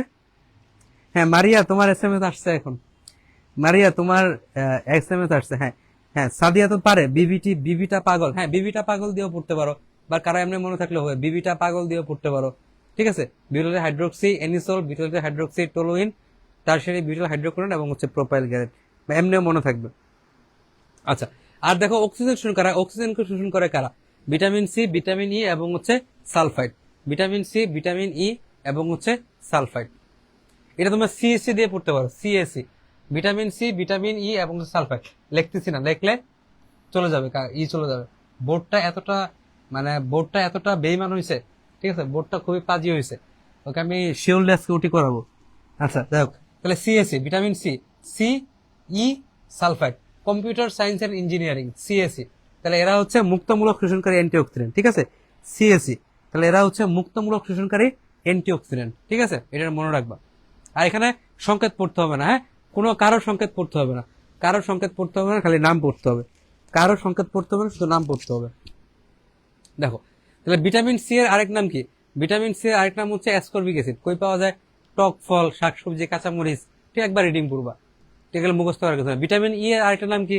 ভিটামিন ই এর আরেকটা নাম হচ্ছে টোকোফেরল, এটা পরীক্ষাতে আসে মাঝে মাঝে। হ্যাঁ, ভিটামিন ই, ভিটামিন ই, এটা আরেকটা নাম কি? ভিটামিন ই আরেকটা নাম হচ্ছে টোকোফেরল, ঠিক আছে, ভিটামিন ই আরেকটা নাম হচ্ছে টোকোফেরল। আর বিটা ক্যারোটিন, বিটা ক্যারোটিন কই পাওয়া যায়? বিটা ক্যারোটিন পাওয়া যায় হচ্ছে রঙিন শাকসবজি, ফল যেগুলো আছে, যেমন মিষ্টি কুমড়া, মিষ্টি আলু, টমেটো, গাজর, বিভিন্ন ফল, এগুলোতে পাওয়া যায় বিটা ক্যারোটিন, ঠিক আছে, মিষ্টি কুমড়া, মিষ্টি আলু, টমেটো, গাজর, এগুলোতে পাওয়া যায়। আর সেলেনিয়াম, ঠিক আছে, অধাতু সেলেনিয়াম, সেলেনিয়াম কিভাবে মনে রাখবা তোমরা? সেলেনিয়ামটা হ্যাঁ জেরিন, হ্যাঁ ঠিক বলছো, ভালো মানুষের সাথে বেইমানি, বেইমানি করে। আচ্ছা, সেলেনিয়াম, হ্যাঁ সেলেনিয়ামটা মনে রাখবা সুলানো, সেলেনিয়াম মানে হচ্ছে সুলানো। তুমি যা যা সুলাবা, যা যা সুলাবা সেখানে তোমার সেলেনিয়াম থাকবে।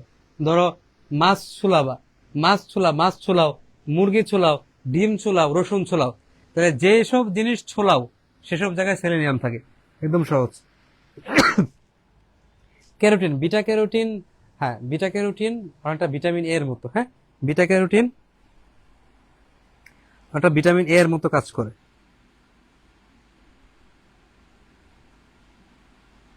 হ্যাঁ, হুম হুম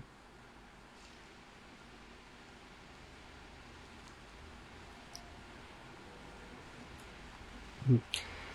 একদম সেম না, বাট বিটা ক্যারোটিনটা ভিটামিন এ এর মতো কাজ করে। মেনলি তারা হচ্ছে এখানে মেনলি সেম না, হ্যাঁ ভিটামিন এ এটা হচ্ছে মেনলি রেটিনল, ভিটামিন এ কে আমরা রেটিনল বলি, বা বিটা ক্যারোটিনটা ভিটামিন এ এর একটা গুরুত্বপূর্ণ সোর্স এখানে যে জিনিসগুলো আছে, ঠিক আছে। ওকে, হ্যাঁ ওকে, ঠিক আছে, তাহলে এটা মনে রাখবা। তারপর দেখো কিলেটিং এজেন্ট, কিলেটিং এজেন্টের কাজ কি? কিলেটিং এজেন্টের কাজ কি? কিলেটিং এজেন্ট কি কি কি কাজ করে দেখো, তুমি চিন্তা করো, এই যে আয়রন, তারপর হচ্ছে কোবাল্ট, কপার, এরা কিন্তু খাবারটাকে নষ্ট করে দেয়, হ্যাঁ। হুম,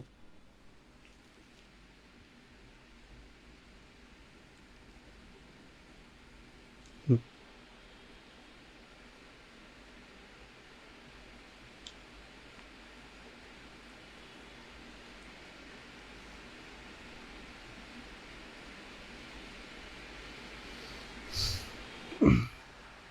আচ্ছা, একটা কথা বলছে সালেহা, দেখো হ্যাঁ সালেহা, আমি দেখো বলি, এই যে একদম কজন কমেন্ট করছে যে সাদিয়া, হ্যাঁ সাদিয়া তুমি বলছো যে বিটা ক্যারোটিন আর ভিটামিন একই সেম কিনা।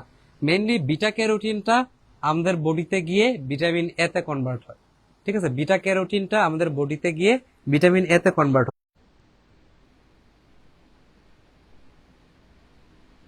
হ্যাঁ আমাকে শুনতে পাচ্ছ? আমাকে একটু বলো তো, আমাকে শুনতে পাচ্ছ কিনা, আমাকে just একটু বলো আমাকে শুনতে পাচ্ছ কিনা, আমাকে শুনতে পাচ্ছ কিনা একটু বলো আমাকে, হ্যাঁ একটু জাস্ট একটু বলো।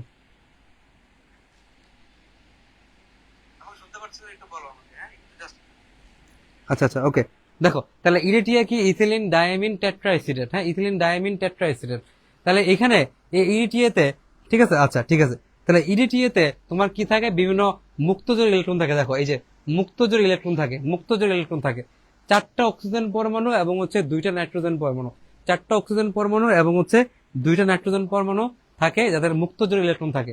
এই মুক্তজোড় ইলেকট্রন গুলা দিয়ে, ঠিক আছে, এই আয়রন কোবাল্ট কপারের সাথে তোমার সন্নিবেশ বন্ধন তৈরি করে। তাহলে তুমি চিন্তা করো কি হলো, মেইনলি মেইনলি একটা কপার একটা কোবাল্ট এই আয়নগুলো যখন মুক্ত অবস্থায় থাকে, হ্যাঁ কপার কোবাল্ট আয়নগুলো যখন মুক্ত অবস্থায় থাকে তখন তারা কিন্তু বিক্রিয়া ঘটিয়ে তোমার একটা জারণ বিজারণ বিক্রিয়া ঘটিয়ে খাবারটাকে নষ্ট করে ফেলতে পারে। কিন্তু এই ইডিটিএ বা কিলেটিং এজেন্টের যে মুক্তজোড় ইলেকট্রন গুলো থাকে এগুলো দিয়ে তারা কি করে, সন্নিবেশ বন্ধন তৈরি করে, ঠিক আছে, এদের 2টা ইলেকট্রন দিয়ে কপার আয়নের সাথে সন্নিবেশ বন্ধন তৈরি করে। ফলে তুমি কাঁকড়ার মতো, ঠিক আছে, ক্র্যাব বা কাঁকড়ার মতো এই আয়নগুলোকে তারা ধরে রাখতে পারে, এই আয়নগুলোকে তারা কি করতে পারে, ধরে রাখতে পারে। তাহলে এই আয়নগুলোকে যখন তারা ধরে রাখে, ধরে রাখলে তুমি চিন্তা করো এরা কি কখনো বিক্রিয়া ঘটাতে পারবে, মানে জারণ বিজারণ বিক্রিয়া ঘটাতে পারবে না, কারণ এদেরকে তোমার সন্নিবেশ বন্ধন দিয়ে আমি কিলেটিং এজেন্ট গুলো ধরে রাখতেছে, সন্নিবেশ বন্ধন দিয়ে কিলেটিং এজেন্ট গুলো ধরে রাখতেছে। তাহলে এইটাকে মেইনলি এইটাই হচ্ছে কিলেটিং এজেন্টের মেকানিজম, যে তারা এই ফ্রি, এদেরকে মুক্ত অবস্থা থাকতে দেয় না, এদের সাথে সন্নিবেশ বন্ধন তৈরি করে। ফলে আমার খাদ্যদ্রব্য দীর্ঘদিন কি থাকে, সংরক্ষিত থাকে, হ্যাঁ সংরক্ষিত থাকে, সংরক্ষিত থাকে। তাহলে এখানে খেয়াল করো এই জিনিসটা, এটা আমি তোমাদেরকে পড়াইছি যে সোডিয়াম বেনজয়েড এদের অনুমোদিত। দেখো এখানে একটু খেয়াল করো, যেগুলো লাস্টে ট আছে, benzoate sorbate, benzoate sorbate propanoate, তারপর হচ্ছে তোমার পটাশিয়াম বাইসালফেট এবং হচ্ছে সালফার ডাইঅক্সাইড, ঠিক আছে। তবে দেখো এইখানে এদের অনুমোদিত মাত্রাটা একটু পড়তে হবে তোমাকে, যে বেনজয়েড 200 ppm সরবেট, তাহলে বেনজয়েড এবং সরবেট এদের অনুমোদিত মাত্রা কত, 200 ppm। বেনজয়েড এবং হচ্ছে সরবেট এদের অনুমোদিত মাত্রা কত, 200 ppm। আর এসিটিক অ্যাসিড ভিনেগার তোমরা সবাই জানো 6 থেকে 10%, 6 থেকে 10% জলীয় দ্রবণ, ঠিক আছে। আর সালফার ডাইঅক্সাইড কত, 200 ppm। এটা একটু তোমাকে আলাদা করে মনে রাখতে হবে যে সালফার ডাইঅক্সাইড অনুমোদিত মাত্রা কত, 200 ppm, হ্যাঁ 200 ppm। আর সাইট্রিক অ্যাসিড কত, 200 থেকে 350, এটা একটু পড়তে হবে। এবং নাইট্রেট তোমাকে আমি বলছি, ঠিক আছে, নানা আর হচ্ছে মামা। তাহলে মাংস এবং হচ্ছে মাংসজাত খাদ্য সংরক্ষণে আমরা কি ইউজ করি, নাইট্রেট এবং হচ্ছে নাইট্রেট লবণ ইউজ করি, যেটা কত 120 ppm, যেটা কতটুকু আমরা ইউজ করি, 120 ppm, 120 ppm।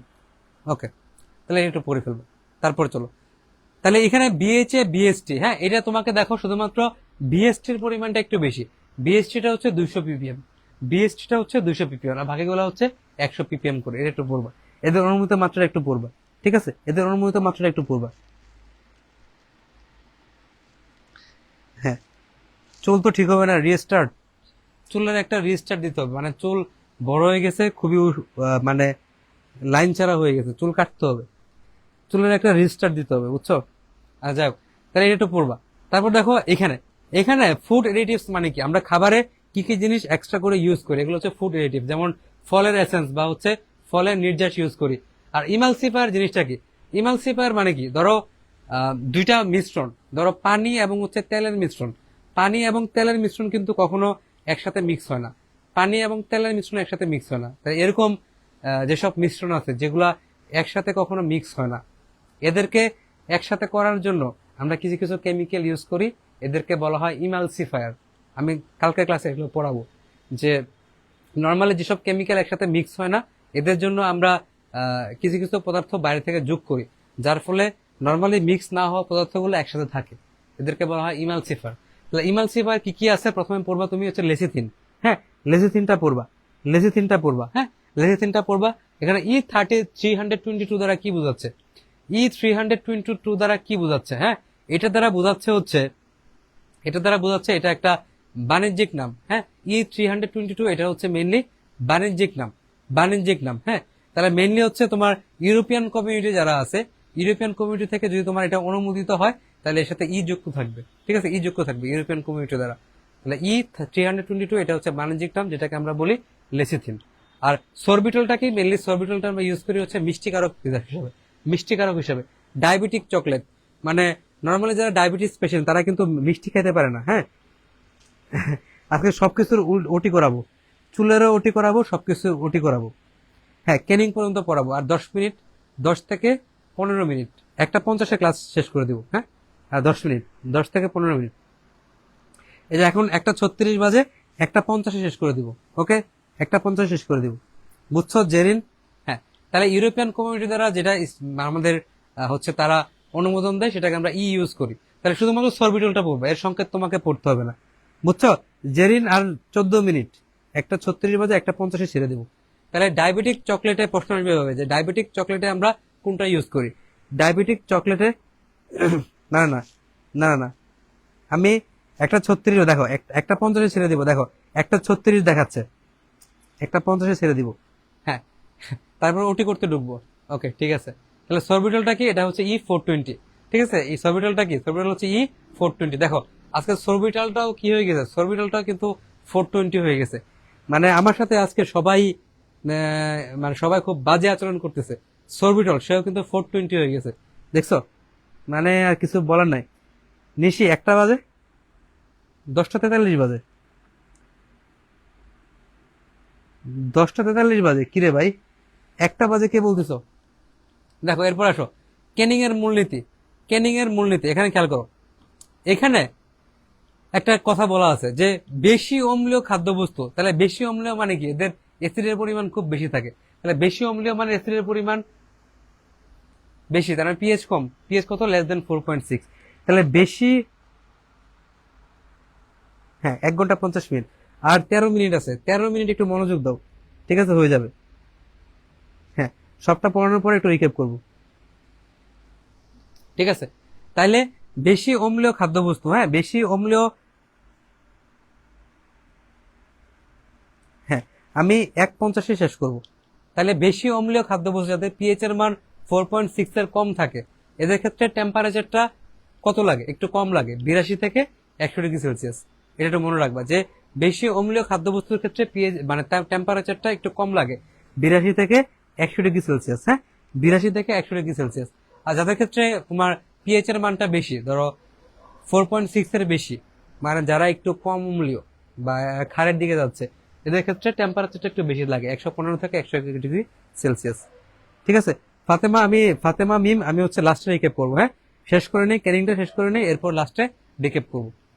তাহলে এটা একটু মনে রাখবা যে বেশি অম্লীয় ক্ষেত্রে টেম্পারেচার কত লাগে? 82 থেকে 100 ডিগ্রি সেলসিয়াস। আর যেটা হচ্ছে কম অম্লীয়, এদের ক্ষেত্রে টেম্পারেচার আরেকটু বেশি লাগে, 115 থেকে 101 ডিগ্রি সেলসিয়াস। আর এখানে খেয়াল করো মেইনলি আমরা ক্যানিং করি কিভাবে? ধরো যে কোনো কাঁচামাল, সেটা মাছ হইতে পারে, মাংস হইতে পারে, ভুট্টা হইতে পারে, ঠিক আছে, যে কোনো কিছু হইতে পারে। হ্যাঁ, যে কোনো কিছু হইতে পারে, যে কোনো কিছু হইতে পারে, সেটাকে সংগ্রহ করি। তারপর সবগুলো তো ভালো হয় না, কিছু ভালো হয়, কিছু মন্দ হয়। তাহলে গ্রেডিং বা বাছাই করি, বাছাই করে ধৌত করি, কিছু কিছু ধুয়ে পরিষ্কার করি, খোসা ছড়াই বা টুকরা করি। যে কোনো কিছু, তুমি বাঁশকুড়াল চিন্তা করো বা আম চিন্তা করো, সেম কাজই করি, খোসা ছাড়াই বা ছোট টুকরা করি, কাঁঠাল চিন্তা করো। তারপরে কি করি? তারপর হচ্ছে আমরা সিদ্ধ করি, কারণ এটাকে যে কোনো সবজি যদি আমরা প্রিজার্ভ করতে চাই, সেটাকে আমরা সিদ্ধ করি। ঠিক আছে, সিদ্ধ করলে ভিতর থেকে তোমার ধরো তোমার ভিতর থেকে অক্সিজেন বা ভিতর থেকে যে কোনো উপাদান সেগুলো বের হয়ে যায়। তারপর কৌটায় ভর্তি করি, কৌটায় ভর্তি করার পর সেখানে ফুড প্রিজারভেটিভ দেই, চিনির সিরাপ দেই বা লবণের দ্রবণ দেই, তাই না? লবণের দ্রবণ দেই বা হচ্ছে চিনির সিরাপ দেই। চিনির সিরাপ দেওয়ার পর তুমি চিন্তা করো, আমাদের যদি ক্যানিং এর ভিতরে বাতাস থাকে, অক্সিজেন থাকে, তাহলে সেটা কি খাবারটা তো নষ্ট হয়ে যাবে, তাই না? কারণ আমরা পড়ছি যে অক্সিজেন থাকলে কিন্তু সমস্যা, অক্সিজেন থাকলে কিন্তু এখানে জারণ বিজারণ হয়ে যাবে। তাহলে সেই অক্সিজেনটাকে আমরা করার জন্য এক্সস্টিং এবং বায়ু শূন্যীকরণ করি। এক্সস্টিং জিনিসটা কি? এক্সস্টিং জিনিসটা হচ্ছে এখানে আমরা যে অক্সিজেন গুলো ছিল এগুলো আমরা বের করে দিচ্ছি। ঠিক আছে, বায়ু শূন্যকরণ করতেছি, বায়ু রোধ করতেছি। তারপর রিটোটিং বা নির্বীজকরণ। নির্বীজ মানে কি? নির্বীজকরণ মানে স্টেরিলাইজেশন করা। স্টেরিলাইজেশন মানে হচ্ছে এখানে জীবাণুগুলো ছিল, এই জীবাণুগুলোকে আমরা মেরে ফেলতেছি। স্টেরিলাইজ করে ফেলতেছি, তারপরে কি এটা ঠান্ডা করতেছি, ঠান্ডা করার পর লেবেলিং করে আমরা দীর্ঘদিন সংরক্ষণ করতেছি ফ্রিজের ভিতরে।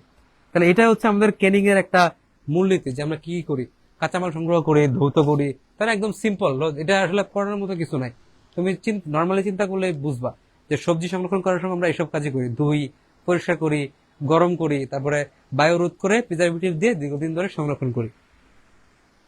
ঠিক আছে, আচ্ছা। তাহলে ব্লাঞ্চিং মানে কি? সিদ্ধ করা। একটা খাবারকে বা সবজিকে কেন আমার সিদ্ধ করতে হবে? কারণ সিদ্ধ করলে এর ভিতরে তোমার যে অণুজীবগুলো থাকে এগুলো মারা যায়। ঠিক আছে, গুরুত্বপূর্ণ এনজাইম যেগুলা, মাইক্রো অর্গানিজম যেগুলো তোমার ক্ষতি করবে, যেগুলো তোমার জারণ বিজারণ করবে, এগুলো নষ্ট হয়ে যায়। ঠিক আছে, বর্ণ উন্নত হয়, পিচ্ছিল পদার্থ দূর হয়, এই জন্য আমরা ব্লাঞ্চিং বা হচ্ছে সিদ্ধ করি। তারপর এটা একটু মনে রাখবা, এই জায়গায় দেখো, এটা আমি তোমাকে পড়াইছি, এটা তোমাকে অবশ্যই মনে রাখতে হবে যে নর্মালি কি ছিল, 7 থেকে 8% বা 8 থেকে 15% এরকম একটা দ্রবণে, 15 থেকে 20% এরকম একটা ঘনমাত্রা ছিল সোডিয়াম ক্লোরাইডের ক্ষেত্রে। বাট যদি আমরা এটা একটা গড় করি, যে গড় কি পরিমাণে আমরা ইউজ করি, তাহলে হবে 7 থেকে 15%। তাহলে এটা একটু মনে রাখবা, হ্যাঁ, যে সবজি মাছ মাংসের ক্ষেত্রে কতটুকু ইউজ করি। সবজি মাছ মাংসের ক্ষেত্রে 7 থেকে 15% সোডিয়াম ক্লোরাইড দ্রবণ ইউজ করি। তাহলে সবজি মাছ মাংসের ক্ষেত্রে 7 থেকে 15% সোডিয়াম ক্লোরাইড দ্রবণ আমরা ইউজ করি। হ্যাঁ, 7 থেকে 15% সোডিয়াম ক্লোরাইড দ্রবণ ইউজ করি। আর চিনি কতটুকু ইউজ করি? 30 to 40%। চিনি কতটুকু ইউজ করি? 30 to 40%। তাহলে চিনি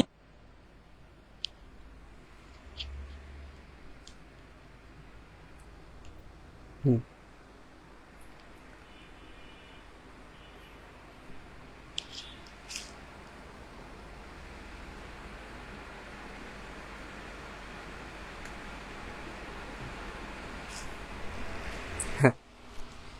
ওকে, হ্যাঁ, এখন ঠিক আছে।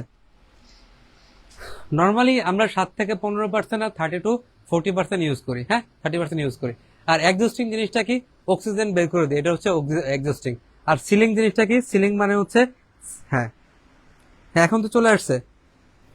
এক্সস্টিং মানে কি? এক্সস্টিং মানে হচ্ছে শেষ শেষ শেষ শেষ, একদম শেষ। এক্সস্টিং মানে হচ্ছে কি? অক্সিজেনটা বের করে দেয় আর এদের মুখ ভালোভাবে বন্ধ করে দেয়, সেটাকে বলা হয় হচ্ছে সিলিং।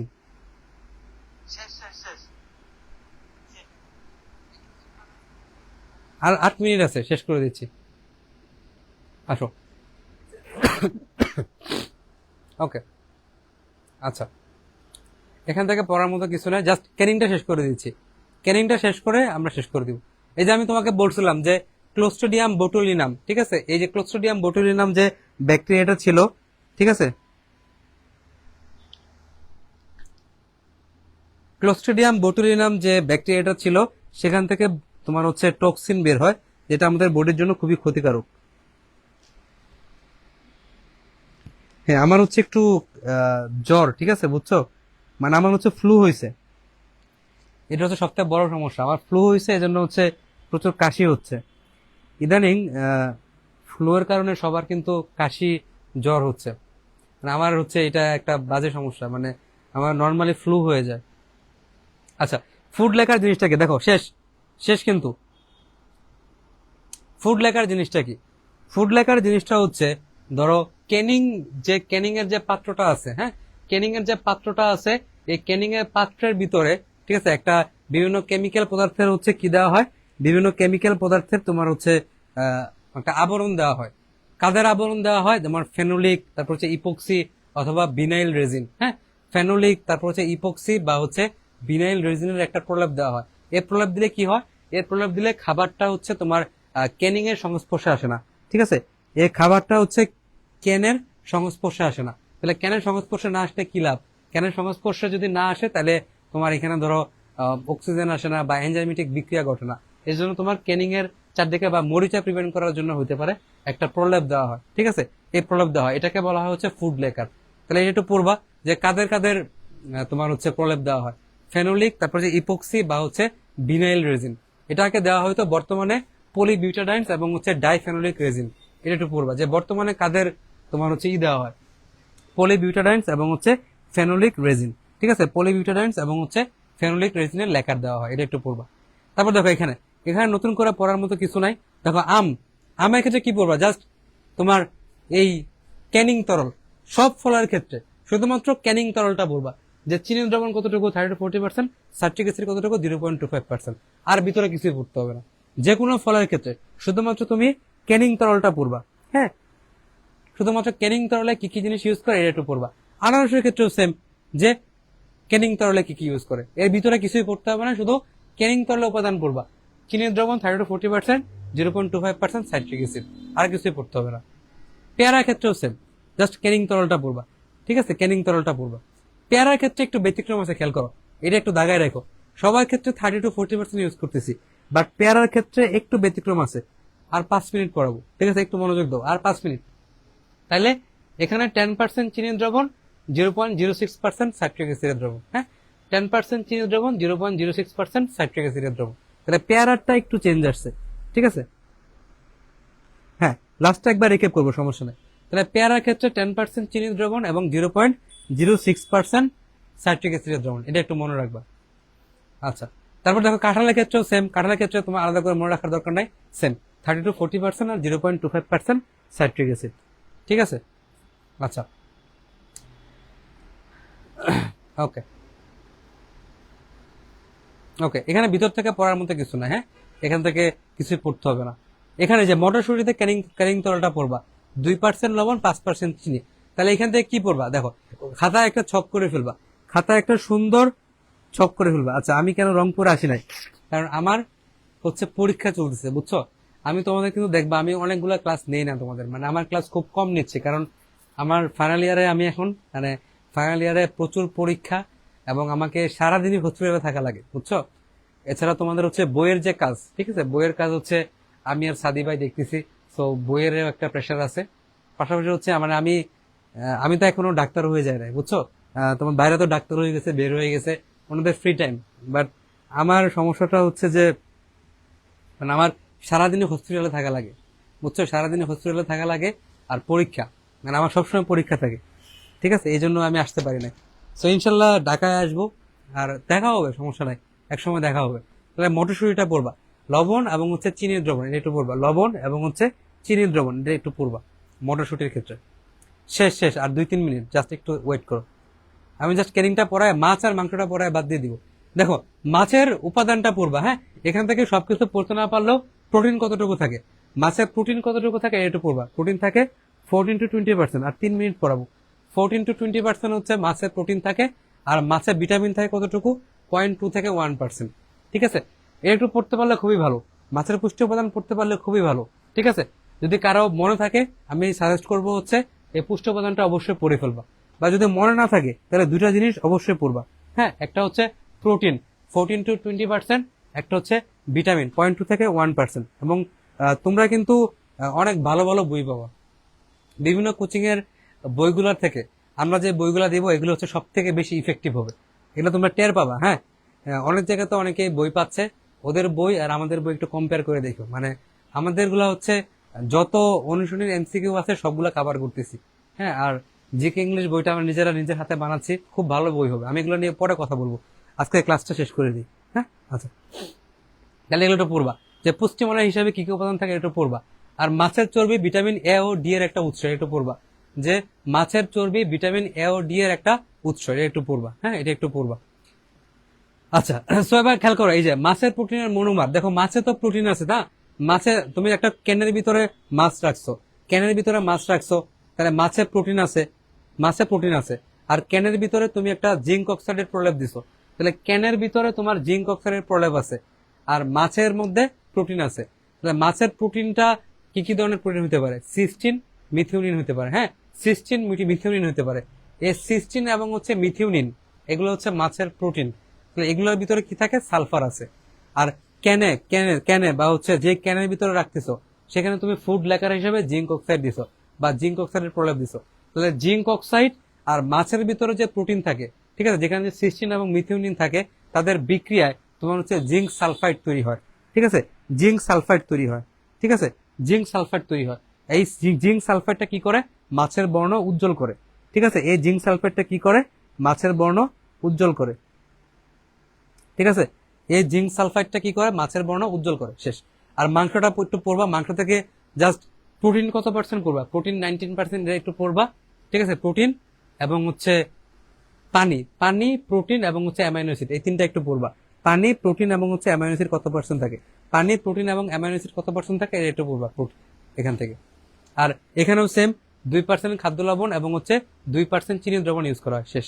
2% খাদ্য লবণ এবং 2% চিনি দ্রবণ ইউজ করা হয়।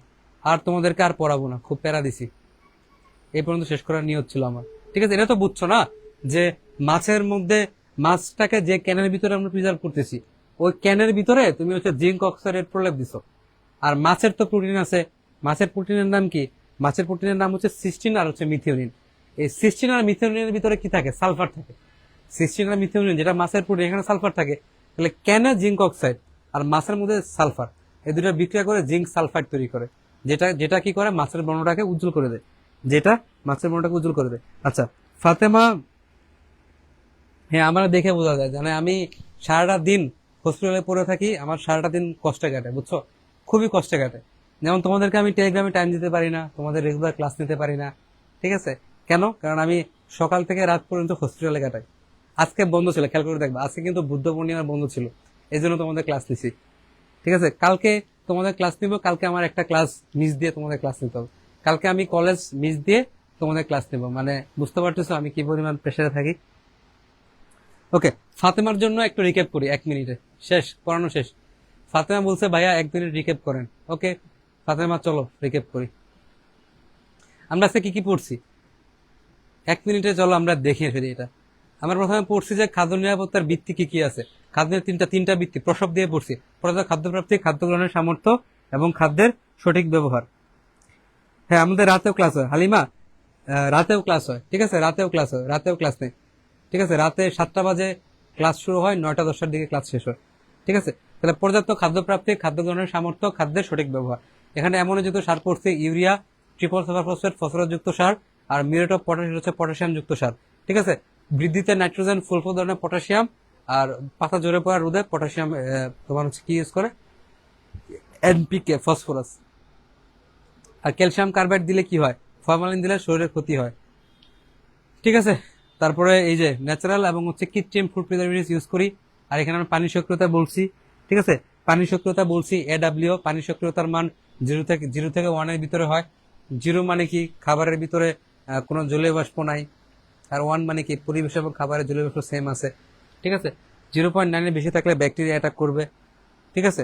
আমার ক্লাস কিন্তু যে কোনো টাইম অফ হয়ে যেতে পারে, কারণ মোবাইলে চার্জ নাই, বাট আমার পড়ানো শেষ, একটু রিক্যাপ করতেছি, হ্যাঁ। আর ইস্টের জন্য কতটুকু হবে, গ্রেটার দেন 0.88। আর ফাঙ্গাসের জন্য কত হবে, 0.80 পানি সক্রিয়তা। কেস মানে কি, যে কোনো খাবারের উপরিভাগটাকে বলা হয় কেস। এটাকে যখন সূর্যের তাপ দিয়ে আমরা হার্ড করে দেই, এটাকে বলা হয় কেস হার্ডেনিং, ঠিক আছে। এটাকে আমরা কি বলি, এটাকে আমরা বলি হচ্ছে কেস হার্ডেনিং। আর নর্মাল ফ্রিজের টেম্পারেচার কত, 0 থেকে 4 ডিগ্রি। আর ডিপ ফ্রিজের টেম্পারেচার কত, -5 থেকে -18 ডিগ্রি, -5 থেকে -18 ডিগ্রি। আর যেগুলো হচ্ছে প্রাকৃতিক প্রিজারভেটিভস, কি, হলুদ, রসুন, লবঙ্গ, সরিষার তেল, খাদ্য লবণ, চিনি, এগুলো হচ্ছে প্রাকৃতিক, ঠিক আছে। আর কৃত্রিম কি কি আছে, এগুলো আমরা পরে দেখছি, সোডিয়াম বেনজয়েড, ঠিক আছে, বিভিন্ন কিছু, এটা আমরা পরে দেখবো। আর খাবার লবণ দ্বারা খাদ্য সংরক্ষণ, এটাকে আমরা কি বলি, খাবার লবণ দ্বারা খাদ্য সংরক্ষণ, এটাকে আমরা বলি হচ্ছে কিউরিং, ঠিক আছে, এটাকে আমরা বলি হচ্ছে কিউরিং, এটাকে আমরা বলি হচ্ছে কিউরিং। দেখো এই যে আচার তৈরি করা, সরিষার তেল, ভিনেগার, এগুলো দিয়ে আচার তৈরি করা, এটাকে বলা হয় পিকলিং বা হচ্ছে আচার তৈরি করা। তাহলে মাইক্রোবিয়ালের বিরুদ্ধে যারা কাজ করে তাকে বলা হয় অ্যান্টি মাইক্রোবিয়াল, আর যারা জারণ প্রতিরোধ করে তাকে বলা হয় অ্যান্টি অক্সিডেন্ট। আর যারা হচ্ছে এই ধাতব আয়নগুলাকে রক্ষা করে, ধাতব আয়নগুলাকে প্রিজার্ভ করে, এদেরকে বলা হয় হচ্ছে কিলেটিং এজেন্ট, ঠিক আছে। আর অ্যান্টি মাইক্রোবিয়াল কিভাবে বলবো, লাস্টে হ্যাঁ, অথবা অ্যাসিড, বেনজয়েড, সরবেট, অথবা অ্যাসিড, ঠিক আছে, অ্যাসিটিক অ্যাসিড, ঠিক আছে, এগুলা হচ্ছে ইয়া। আর সাইট্রিক অ্যাসিডের পিএইচ কত, 3.14। সাইট্রিক অ্যাসিডের পিএইচ হচ্ছে কত, সাইট্রিক অ্যাসিডের পিএইচ হচ্ছে 3.14। আর অ্যাসিটিক অ্যাসিডের পিএইচ কত, 4.74। এদের অনুমোদিত সর্বাধিক মাত্রা কত, 0.1। প্যারাবেন কি, এই যে আমি বেনজোইক অ্যাসিড বললাম, বেনজোইক অ্যাসিড, এই বেনজোইক অ্যাসিডটা যখন এস্টার হবে, মানে আর অ্যালকাইল গ্রুপ দ্বারা প্রতিস্থাপিত হবে, তখন সেটা কি হবে, প্যারা হাইড্রোক্সি, মানে 4 নম্বর পজিশনে ওএইচ, প্যারা হাইড্রোক্সি বেনজোইক অ্যাসিডের এস্টার, এটাকে বলে প্যারাবেন। এই প্যারাবেন থাকলে কি হবে, ব্রেস্ট ক্যান্সার হবে। প্যারাবেন থাকলে ব্রেস্ট ক্যান্সার হবে। 2 × 10⁻9 গ্রাম প্যারাবেন পাওয়া গেছে, ঠিক আছে। এখানে পটাশিয়াম সালফেট কই ইউজ করি, দই, মিষ্টি, পনির, বেকার সামগ্রীতে ইউজ করি, ঠিক আছে। তারপর এখানে আমার অনুমোদিত মাত্রা আছে বিভিন্ন, এটা আমরা কোথা থেকে পড়বো, ছক থেকে পড়বো, আর এখানে খেয়াল করো মুক্তমূলক শোষণকারী কারা কারা আছে, ওই যে বিবিটা পাগল, বিবিটা পাগল, বিবিটা পাগল, বিবিটা পাগল, ঠিক আছে। বিবিটা দেখি, বিবিটা হাইড্রোক্সি এনিসোল, বিবিটা হাইড্রোক্সি এনিসোল, তোর নিয়ে অনেক কষ্ট হয় বুঝছো, হাজারা অনেক কষ্ট হয়। আচ্ছা, প্রথমে জিকে ক্লাস করছিলাম, আমি কিন্তু বায়োলজি কেমিস্ট্রি ভালো পড়াই, কিন্তু মেইন কথা হচ্ছে সময় হয়ে ওঠে না। বায়োলজি কেমিস্ট্রি কিন্তু আমি আরো ভালো পড়াই, কিন্তু মানে আমি টাইম পাই না তোমাদের ক্লাস নাও। রাত ভাই তো ফ্রি ক্লাস নেয়, প্রচুর টাইম